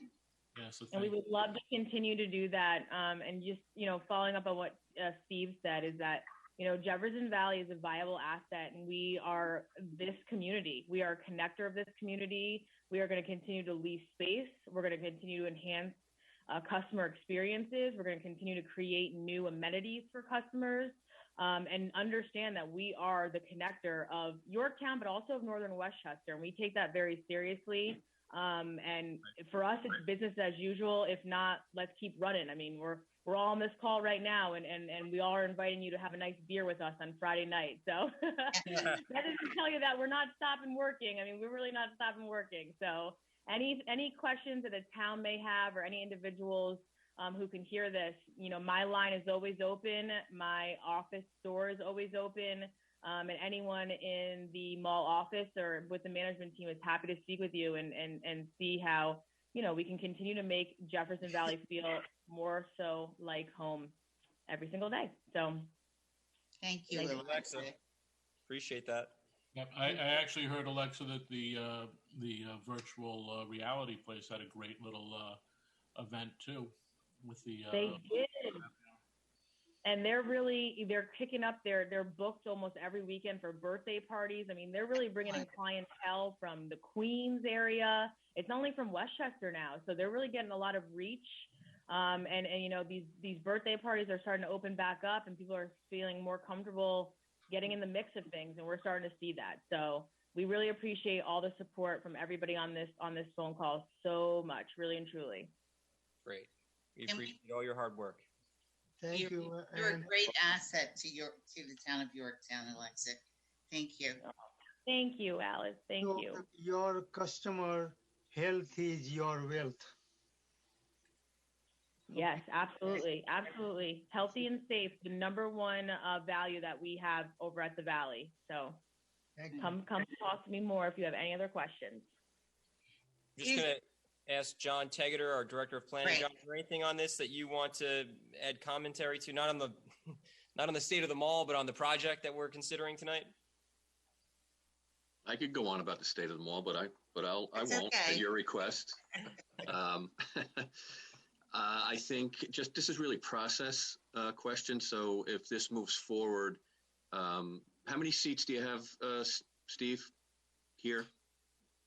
Seat count, I'm not quite clear on that. Keith is on the call. Keith, do you know how many seats you're planning to put out there? We have not put together the seating plan yet, but it will be as many as we can fit under the guidelines of the town and the health department and the liquor authority. Okay, so if this moves forward, the process is that there has to be a final set of drawings that needs to be signed by the supervisor. And then that opens it up for you to get your building permit. That's just the way the standard procedure. So between the time that the town board, if and when they approve this, I believe that there should be a requirement to have a seating plan that becomes part of the record. Yeah. So you can produce that and add it to your set, and that can become part of the record set. Great point. Now, John, the number of seats will not dictate anything with regard to parking spaces. Am I correct? In practicality, with the number of parking spaces that are on the site and the fact that the parking requirement was modified a number of years ago, it will not. Okay.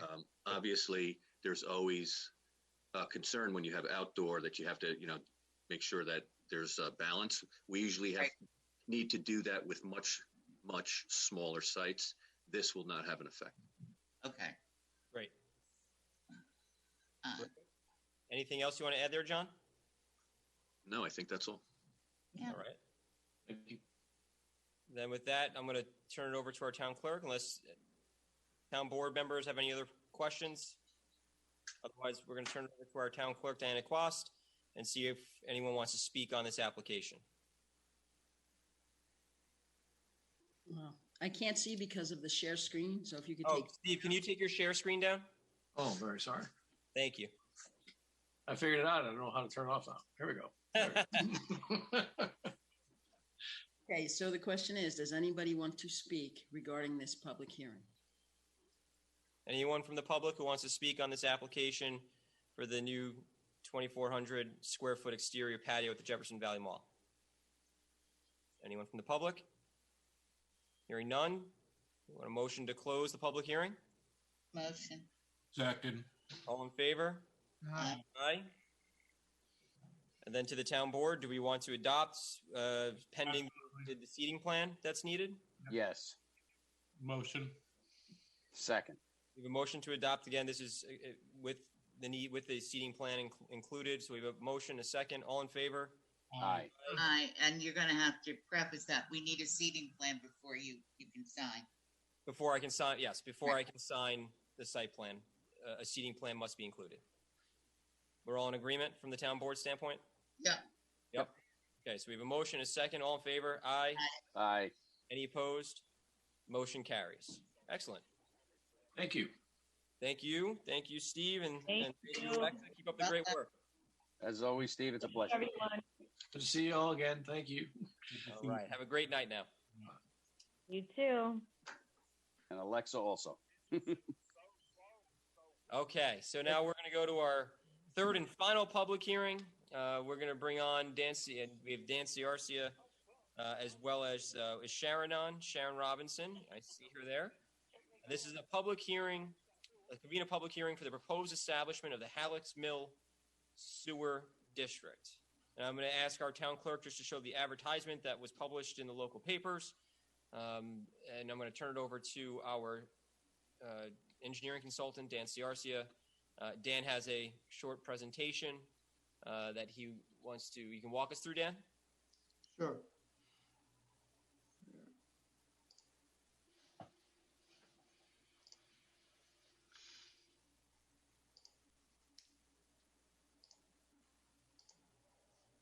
Okay, does everybody see that?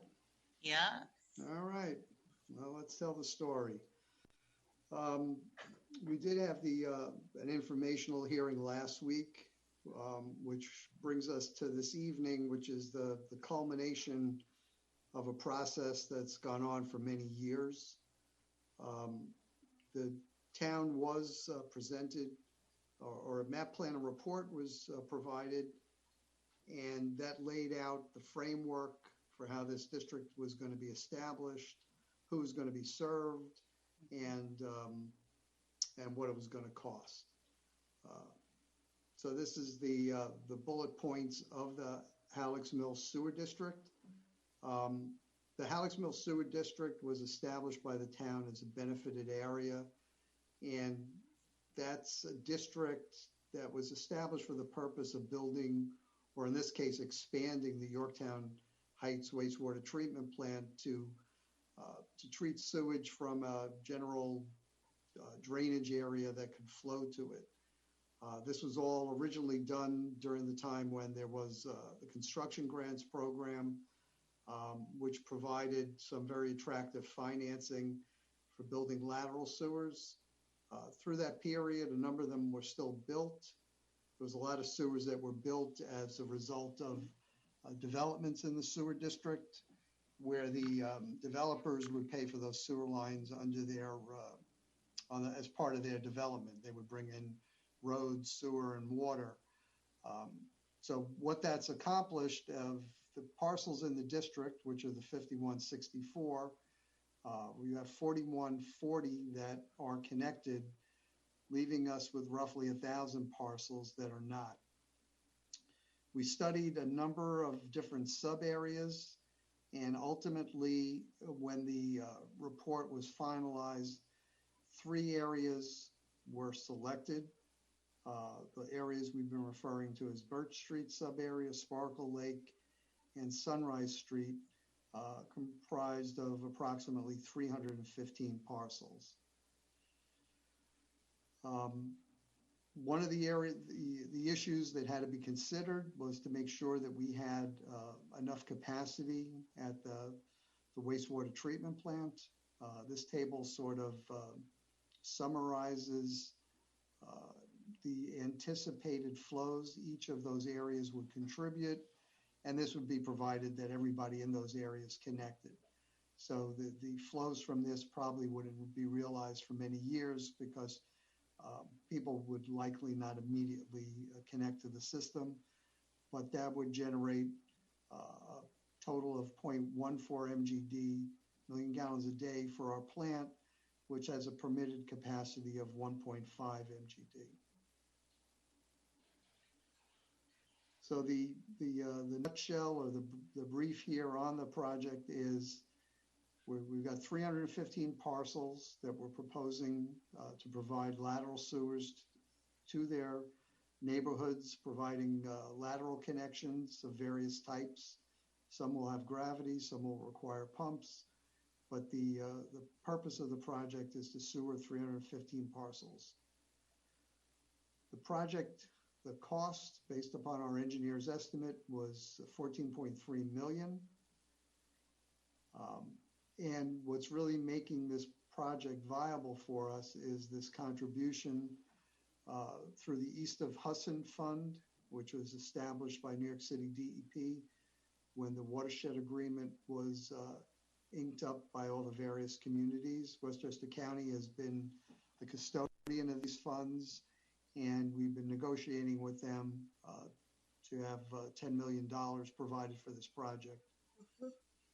As a result of getting that contribution, we knocked down the cost to be borne by the special district from 14.3 million to 4.3 million.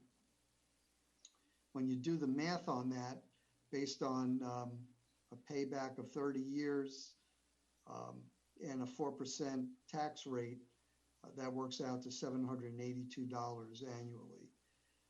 So once this was presented, the town solicited petitions from homeowners, property owners, to indicate their willingness to be a part of this district. And this is following a procedure that's laid out in town law for the establishment of special districts.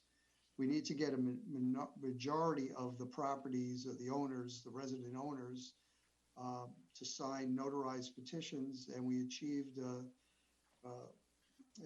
62% of the resident owners, or 62% of the owners of 62% of the assessed value of the district to consent to the district.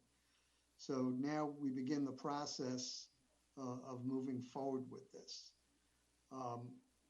One of the other things which we need to point out is the total tab for doing this. As we showed in a previous slide, the tax for the paying off the bonds to construct these improvements would be $782 per year.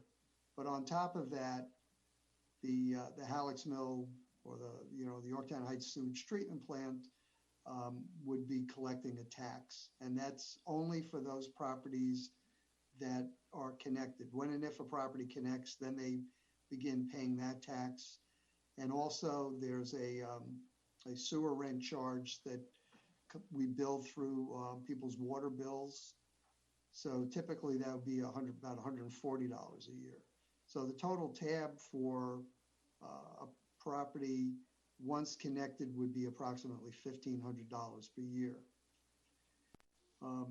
Initially, when this was first conceived in 2018, we could have avoided going to the state comptroller's office if we could have got that number down below 995. And as it stands right now, it's actually surprisingly has been lowered.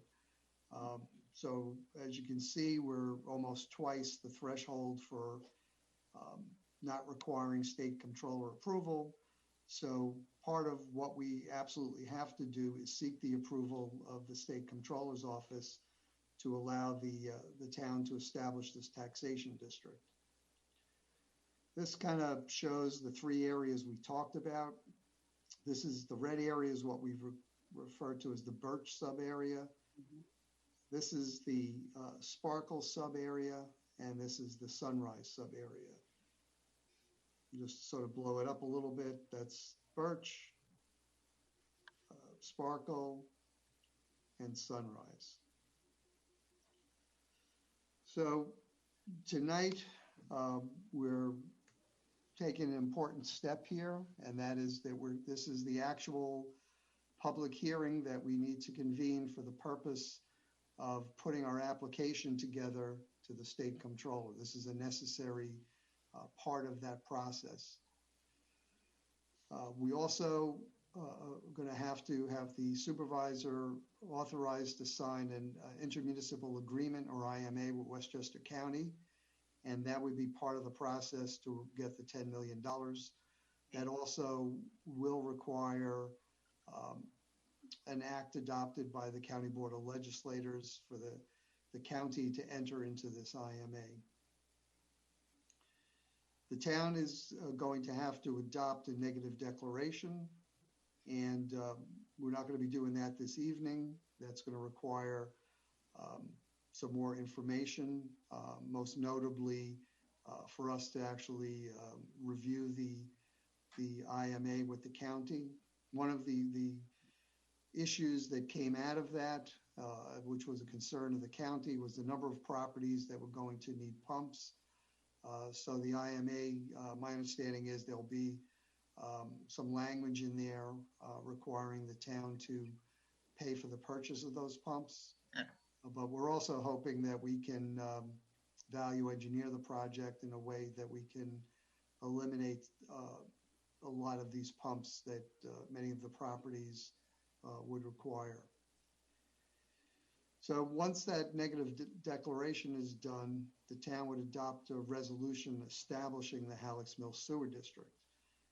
And once that happens, then we've got a complete package that we can submit to Albany to seek that approval that's necessary from the state controller's office. Once it's approved, which can take some time, in the past it's taken almost a year to make its way through their review, and often they may have some issues they want us to resolve or questions they may have, so there'll be some back and forth with the town during that period. Once we obtain that approval, then we can really start spending money on the project.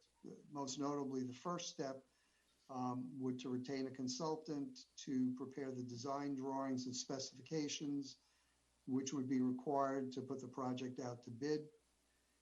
And the final part would be obviously to bid the project and start constructing it. So that's sort of the steps we need to follow. And this evening, we're at that first step. So that would lead us to this point, which is to, I guess, once we get any comments from the board, to open up the hearing to the public and try and address those comments. I'm joined this evening by Sharon Robinson, who's also served in the role as town engineer. So between the two of us, we've been reviewing sewer district issues in the town for 30 years. So we're hopefully could answer any questions the public may have for us. So that being said, I'll turn it back over to Matt. And Dan, just to make sure that we're clear, a couple points I want to make. Number one, we have applied for additional grants specific for Halleck's Mill Sewer District, most notably through the Office of Congressman Mondaire Jones, as well as Senator Schumer and Senator Gillibrand. The application to Congressman Jones was moved to the Appropriations Committee, putting it in the top 10 that they did receive. So we are very hopeful, cautiously optimistic on that application. So that would, of course, add to the funding that we've secured. The CFA is coming out for the state. We have our consultants working on that. That is due July 31st, and the Halleck's Mill Sewer District is going to be included in that as well, in addition to the New York Water grants that come out in September. So there is still funding that we are aggressively trying to obtain from as many different avenues or many different pots of money as we can, especially with such an emphasis being put on infrastructure by our partners in the federal government and the state government. So we are again being very aggressive in that realm. The other thing, Dan, I just wanted to reemphasize timing. I just want to make sure people understand, those in the district, this is not a tomorrow thing. Can we just one more time walk through the timing as you laid out in the timeline? So, because from what our conversations have been, and as we've explained in the past, we're looking at a window of approximately 2 years before we're going to start seeing construction in the ground. That's our estimate. So again, not a tomorrow thing. Right, Dan? Can you? Absolutely, yeah. I mean, these steps, even sort of, we had a conversation with our partners in Westchester County about getting this thing before the Board of Legislators. That may not happen possibly till September. Right. So if that happens, then the step of sending our application up to Albany can't happen until we can demonstrate that we've got that commitment for the $10 million. Correct. The other thing I guess I should mention is the whole basis of this was, or say the whole basis, but we based our annual sewer tax on a bond rate of 4%. So we will be getting on, there's a sort of quasi-governmental agency called the Environmental Facilities Corporation that finances water and wastewater projects. So that we will get on their intended use plan, and hopefully that number can be reduced just by virtue of being able to borrow at a lower rate. Right. That's right. Any questions from the town board on Dan's presentation? This is the same one that he gave last week, but another opportunity to ask questions. Councilman Patel? Yes, I have a question. Stop sharing your screen, if that's possible, just for the time being. Thank you. Councilman Patel, questions? Two questions. You know, one of the residents as well as town engineer Sharon Robinson also lives in the same district. Mm-hmm. So she can also, motivate and tell what will be coming in, because the cost you mentioned is today's dollar, not tomorrow when it starts. So that's number one. Right. And if we have a good fortune to get some federal dollars or whatever other funding for this particular project, then we'll be way ahead. So this is the kind of thing I would like Sharon to just make a few words to the residents, where she's also part of the district beneficiary in the future. Yeah. Sharon, anything you want to add? Thank you, Matt, and thank you, Vishnu and Dan. You did a great job. I couldn't have said any more facts about moving forward with the establishment of the district. Vishnu, unfortunately, I'm not in the benefited area, but I can add to what you've said about cost estimating. And the estimate that we are moving forward with is just that. It's an estimate that was developed a couple of years ago. And as we all know, we don't have a crystal ball to know exactly where the economy will be 2 years from now. We're hoping for the grant monies, and we're also hoping for a better interest rate.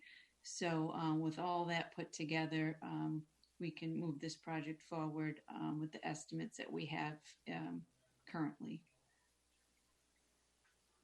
Thank you. All right, Councilman Patel. Any other questions from the town board? Yeah, go ahead, Alice.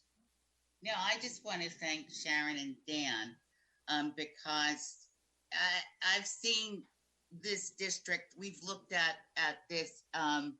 We didn't have a public hearing, but both Dan and Sharon were involved with this district when I was town clerk. So I hope, but we didn't have $10 million. Now we've got $10 million. So I think that we're really on the path to really getting these people hooked into the sewer district, and I'm appreciative of that. You're welcome, Alice. Councilman Diana? Just quick question. By day's end, did we get the IMA yet? No, we have not seen the copy. It didn't come through yet? Okay. I spoke with, we had a conference call today with county planning. They're hopeful that they're going to get us a draft of the IMA this week, but we have not seen the IMA itself yet. Yeah, I know we were kind of keeping our fingers crossed for day's end. I remember that when we spoke earlier. Right.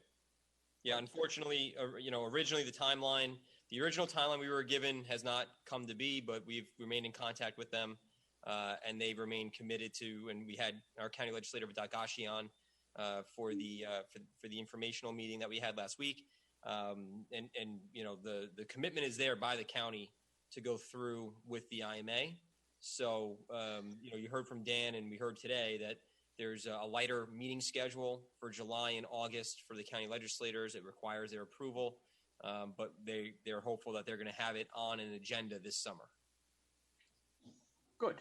So maybe we'll have it by next week. Maybe. Maybe we'll have it by next week. Maybe. We'll see. As soon as we have it, we're going to share it. Yeah, maybe. Yeah. Dan and Sharon, would a design build on this be appropriate or work to try to keep overruns down? Since I don't know that the town's ever attempted that. We could look into it. So Sharon, are you aware any Westchester municipalities have done that? No, I am not. But they all talk about it because there is, potential for savings and a time, scheduling benefit. But again, that's more of a legal approach to the project, and I'm not that familiar, but I could look into it. Well, maybe we can be the first. Who knows? But Don't you have to give a bonus or something like that? For design build? For it to be done on time and everything. Adam, maybe Adam can tell us, but if he's familiar with the design build model, but I think it depends on the terms of the. Okay. But it may be worth. It would definitely be worth exploring. Sure. I think this New York State does projects that way at times where there's you get extra money if you end earlier, and you have to pay, damages if you go beyond the final construction date. But again, I'm not familiar with that either. Yeah, I mean, on big projects. I think we'll have time to look at it, though. I mean, the most recent example I can think of is the Tappan Zee. That was built under that, using that methodology. Yeah, and I think there were some projects in the city that were design build as well. But I do think we still have time. We're not at that part of the process yet. So I think there's time for us to research that and look into it. I think it's if it saves us some dollars, then it could definitely be worth the effort. So. But we want to get through the first couple of hurdles that we have in front of us to get this up to Albany and into the comptroller review. And I would like to know that question came as a conversation with Jay Kopstein, so we'll give him that credit for that question. Good question. Always appreciate Mr. Kopstein and his ideas. Yep. Mr. I have a question. Okay. Do the people of the town, those who are in this district, they should have this presentation available to them online or in a newspaper or something? Presentation is online. Advertising, It is online. Okay. And it has been playing on the Government Access Channel, and we'll continue to play it on the Government Access Channel. Both the informational meeting that we had last week, and we'll work with our producer Tom Ciangela to cut this portion of the meeting and have it as a standalone as well. Any other questions from the town board? Okay, then I'm going to turn it over to our town clerk, Diana Quast, and we can open it up for public comment. Hey, is there anyone that would like to speak on this public hearing? Yep. I just have a quick question. Is it too soon to know what the time span will be from the first shovel in the ground till all 3 districts are complete? Before we answer that, could you just, I'm sorry, can you just give us your name? Sure. Catherine McGowan. I'm on Sunrise Street. Great. Thank you, Catherine. I just wanted to make sure we had it for the record. Dan or Sharon, is there any way of estimating from start to finish? Yes, you can estimate. I don't believe the town has made a decision to move forward with either one construction project or 3 concurrent. So that would have to be figured out first. And I don't believe we've gotten that far unless Dan has done that. But Dan, you want to add to that? Well, actually, a while ago, we did a preliminary design on Sunrise. So, I mean, those plans, that's one of the simple ones. Maybe we could do that sooner than later, because if it's a small area, maybe in the interest of trying to move things along, I think I believe there was like 22 homes in there to connect. Right. So we could do that separately so we could get it designed quickly and get it out there. But, obviously we'll have to, look at, what the whole thing once we really roll up our sleeves and have a consultant on board to look at this. But that's one scenario. I mean, ironically, you're from the simplest neighborhood to sewer, and you're isolated. You're separate from the other areas. So I think it's fair to say then, Dan, and Sharon, that based on the timeline that we saw tonight, that the concrete answer to Catherine's question may still be a year away until we get to that point in the process. That's right. And if we elected to put it all under one bid, there's a question anyway as to how that would proceed with the contractor and what areas he might elect to do first, and whether there's multiple crews working on it. So that, that all have to be considered. Sometimes there's some wisdom to breaking things up so we can deal with smaller, more manageable contractors instead of some of the bigger ones. But that's a whole other discussion we'll have to have as we close in on this. Thank you. Thank you. Thank you for joining us tonight. Hello? Hello? Can you hear me? Mm-hmm. Yeah, we can hear you. Can you state your name so that we know who you are? I think that individual was just muted. Sir? Sir, if you can unmute yourself.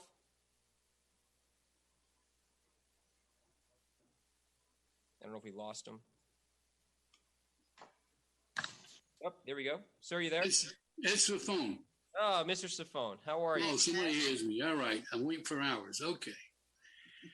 Listen, I've been in town since 1970, 51 years, and on septic.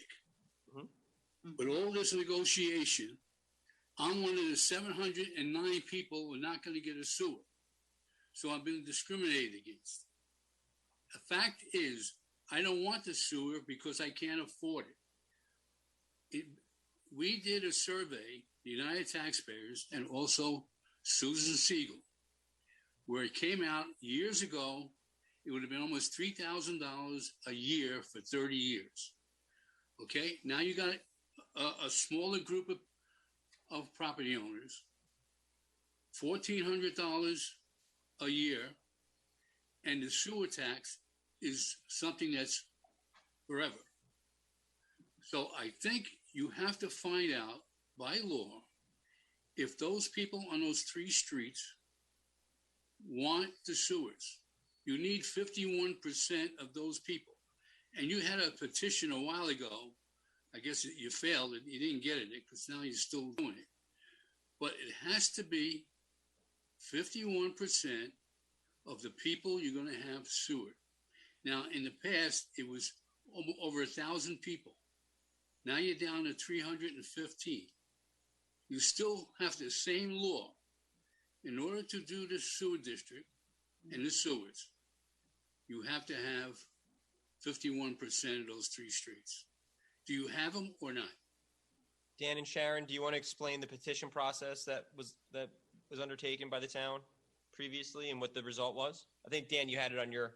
Yeah, it was in our presentation that we got the requisite certified petitions to get us over that 51%, and that's why we're here this evening.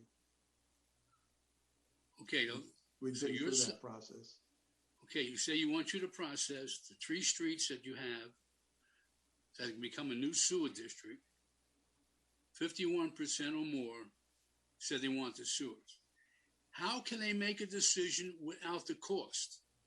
Now, the cost one time when you first had a public hearing was about $2,800.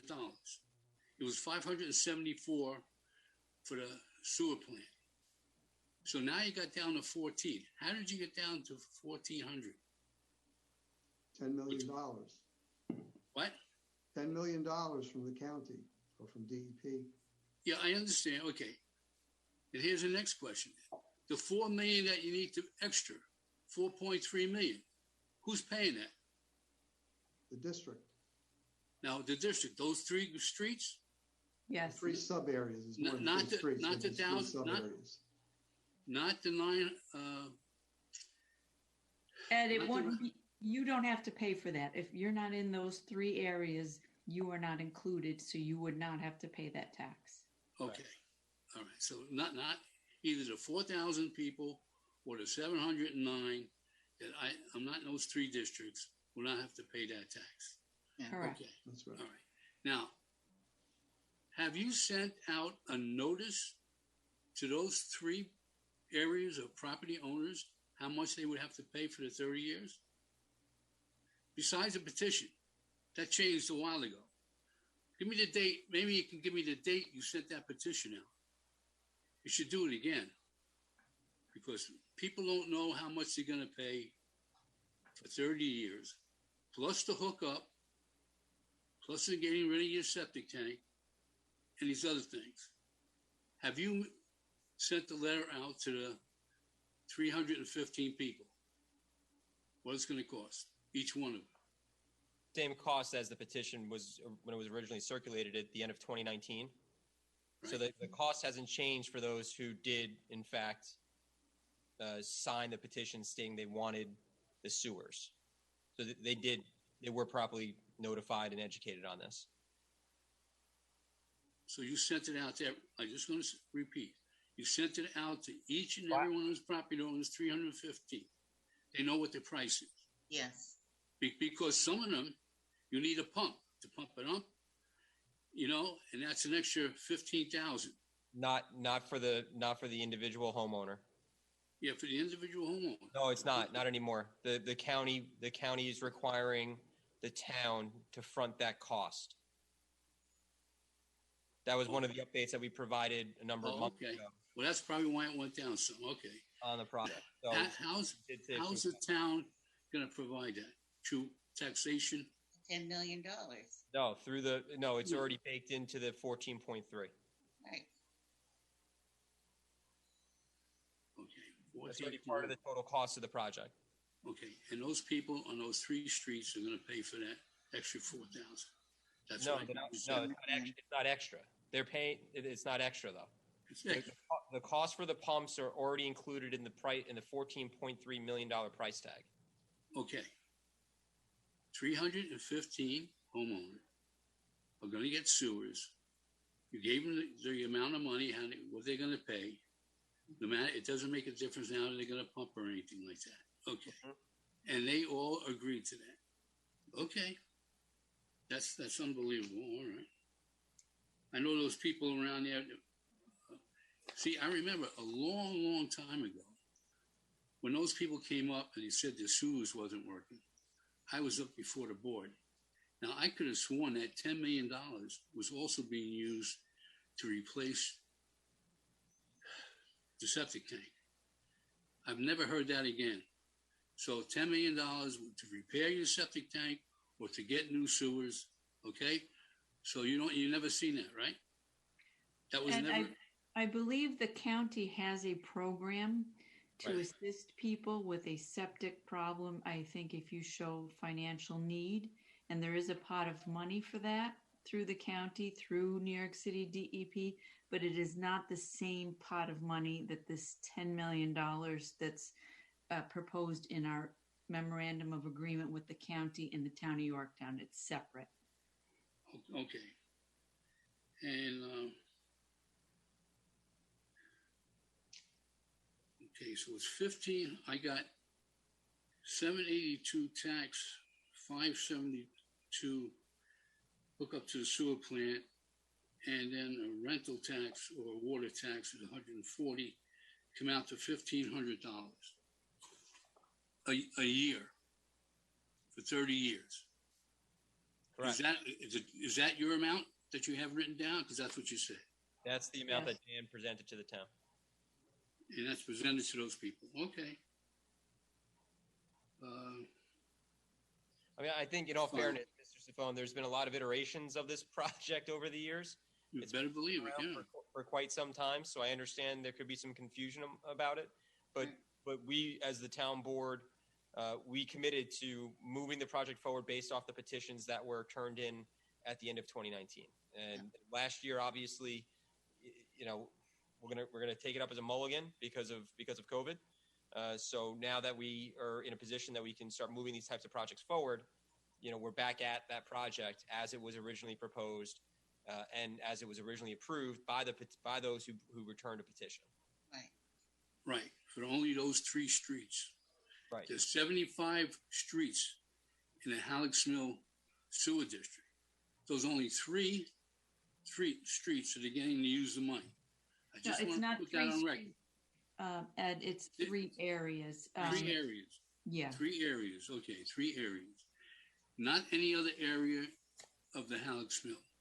I just want to get that over with because these people must know what it's going to cost them, and the people that are in the Halleck's Mill that don't have sewers are not going to get sewers, are not going to be taxed to make up the difference. Dan, do you want to bring up the map again, just so that we can show the residents again what areas specifically we're talking about? Yeah, again, the areas. And I think the Birch Street one is the older version. I think it's a less of an area. So you got 220 on Birch Street. You got 69 on Sparkle Lake and 26 on Sunrise. That's what Birch looks like. Yeah, that's the correct Birch one. Yeah. So I just want to point out, can we just go Sparkle, back? that's Sunrise. Dan, can we just go back for a second? I just want to, well, it doesn't really matter. You can use either one of them. But I just want to, because with so many iterations out, it's not 3 streets. You can see here that there are a number of streets in the Birch area, Birch sub area. Right. So it's 3 sub areas that are the focal points. Same with the Sparkle Lake area. You want to go to Sparkle? You want to show the next one, Dan, one more time? And you can see there's a number of streets. It's not 3. So this is just the second of the 3 sub areas. Right. 220, 69, and 26 comes out to 315 parcels. Correct. Okay. As long as nobody comes back to you after you charge them what it's going to be a month in the water tax and everything else. Okay, you listen, I said my things here. It has nothing to do with me. And the reason why you only did 315 is you couldn't put all the sewage into the sewage plant with the other 1,024. That's all I know. Okay. Dan, Sharon, is that accurate? I don't know if you want to comment on that. There's still some capacity at the plant to accommodate this and other areas. And, you know, we're also working with the DEP to potentially increase the flow of our plant, and that the plant was built to accommodate a 2.5 MGD. Anything you want to add to that, Sharon? They did that already, I think. But go ahead. No, they haven't done that. No, they haven't gotten the permit for that max flow. But we're working on it. That we are. Okay, it all depends on how it rains. 12-month period. Is that how it still works? You get a 12-month period of how much water comes out from the sky, changes the flow of how much stuff is there. Does that still have one part of the equation? It's a 12-month rolling average. And, 12-month rolling average. Okay. Right. So we still have capacity based on that. Okay. All right, that's all I want. Okay. Thank you, Mr. Lafone. Yeah, are you gonna vote on that tonight? We'll see how the board feels. I don't believe so. Oh, okay. Thank you. I think Dan said we can't vote on it tonight. Right. Right. Yeah, we need to complete seeker. We're concluding we really need to see the IMA to know the terms and conditions of that arrangement. Right. Anyone else from the public who wants to speak tonight?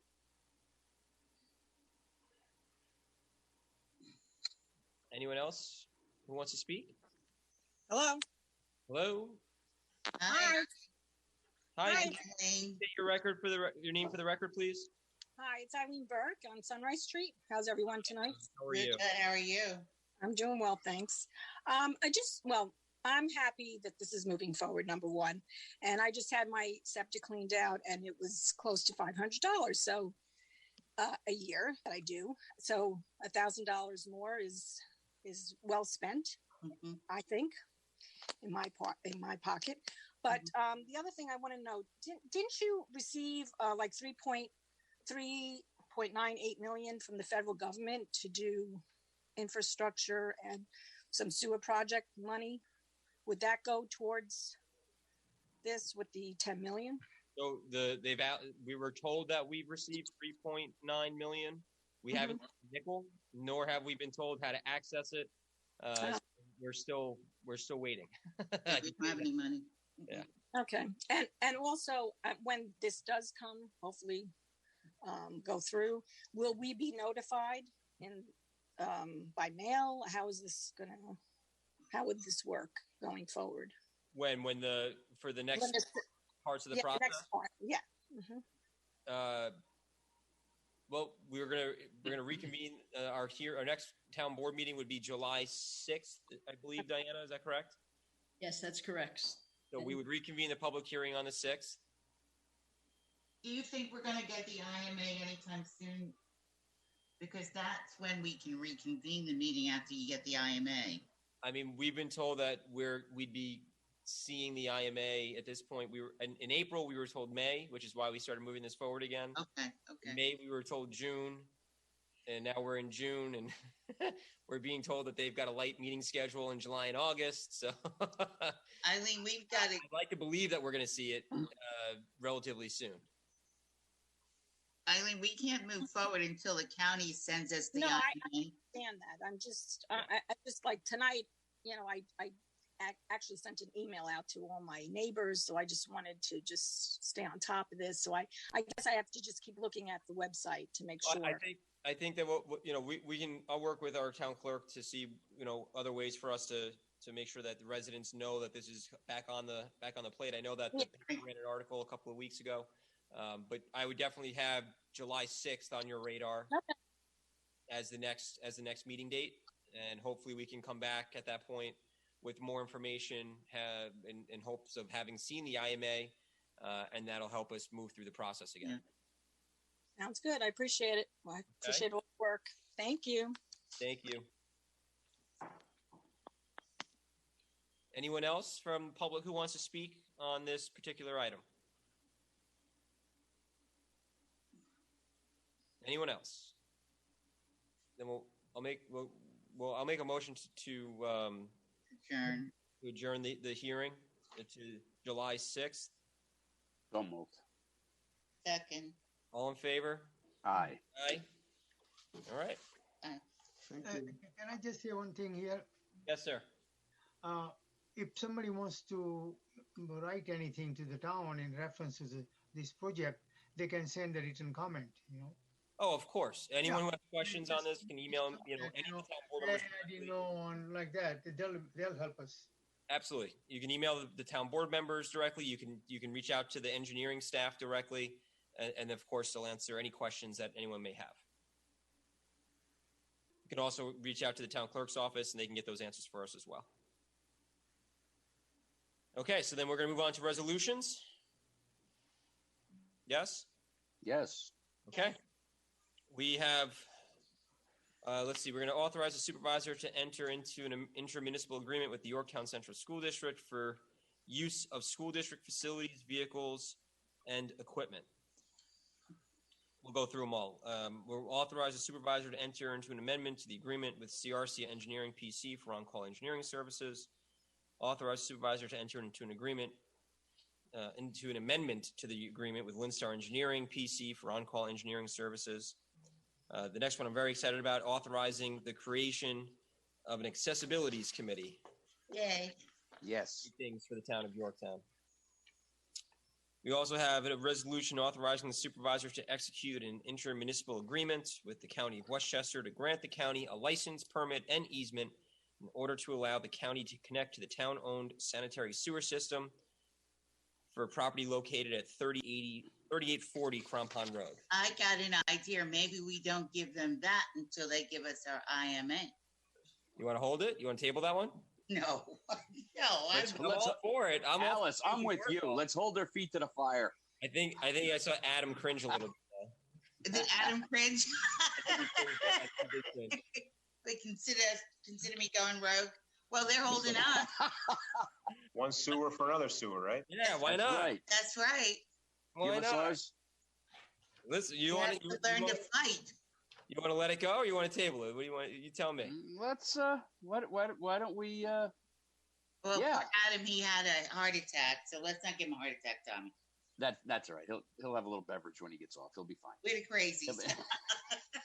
I think we hold our feet to the fire a little bit. Yeah, you want this? Come on, let's move our paperwork forward. Yeah, they here. want that. We want ours. A little quid pro quo. There you go. I don't know if you can say that anymore. Adam, are you? What are your thoughts on this? I think you just go forward because ultimately we still have to sign the IMA. Oh, all right. So we can go forward and we can stall on the signing of the IMA if we want to go do it that way. Alice Adams will win. Yeah. Well, it's subject to a permissive referendum, so yeah. He's our lawyer. He keeps us I'm in teasing. check. I'm teasing. He's our lawyer. He keeps us in check. We'll keep going. We'll keep going. We'll keep that. We'll move that forward. Authorize the comptroller to pay Margaret O'Reilly the cash value of unused time as of her date of retirement. Again, we thank her for her service to the community. Yes. Authorize the comptroller to process the following budget transfer to fund a workers' compensation scheduled loss of use, payment, and notice of decision. This is for our highway department. Authorize the comptroller to process a budget transfer for the Mohegan Highlands Park District. This is for the purchase of a jungle gym.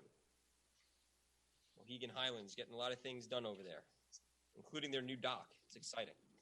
Authorize the supervisor to sign an agreement with Michael Riley Jr. PE to provide specs for replacement of boilers. This is specifically for boilers at the Cappellini Center and the police department. Right. Extend the bid for an alarm monitoring services for town facilities with Marshall Alarm Systems. What about the one on front of that? Did I miss one? Yeah, site design. I have that further. Yeah, I have that further down. I have authorized. We have a Climate Smart Communities Task Force. Authorizes the CSC Task Force in collaboration with Sustainable Westchester to provide education, outreach, and engagement to the public regarding climate change. This is part of their certification requirements, which we are looking forward to. We are authorizing the comptroller to accept the project bond and fee for New York self-storage site plan. Do I not? Right. We also have authorized the comptroller to release project bonds for Hunter Brook Road and Crampon Road to John Barilli, president of JAB Builders. Authorized the comptroller to release project bond for 3617 Buckhorn Street to Panbar Realty. Authorized the comptroller to release project bond for 1401 Front Street site plan to 1401 Front Street Associates LLC. Authorize the comptroller to release project bond for 3655 and 3659 Old Crampon Road to JAM Real Estate Development LLC in the amount of $7,028. And authorize the comptroller to release project bond for Saddle Ridge Road to Matthew Murphy. And Councilman Roker, you were right. I apologize. Where is this one? I have Mike Riley. I have Marshall. That might have been the draft before. You want me to read it? Yeah, you want to read it? Thank you. It says authorize the supervisor to execute an agreement with site design consultants in the amount not to exceed $5,000 for on-call engineering consultant services. And that's for the Granite Knolls. That's for the solar project at Granite Knolls. Correct. And then that comes from the town budget or another money coming in? No, that the town will be paying that. Those fees for Mr. Arena's expertise over at Granite Knolls. Yeah, we're going to get money back. Right. So, Yep. I think that's everything, right? yes. Okay, we'll take a motion to accept the resolutions. And a second. Second. All in favor? Aye. Aye. Any opposed? Motions carry. And if there's no other business before the board, we'll entertain a motion to adjourn. Motion to adjourn. Second. Second, all in favor? Aye. Aye. Councilman Patel, happy birthday. Happy birthday, Vic. Happy birthday. Enjoy the rest of your Mr. day. Happy birthday. See you guys tomorrow night. That's Night, right. night. Thank you, Yorktown.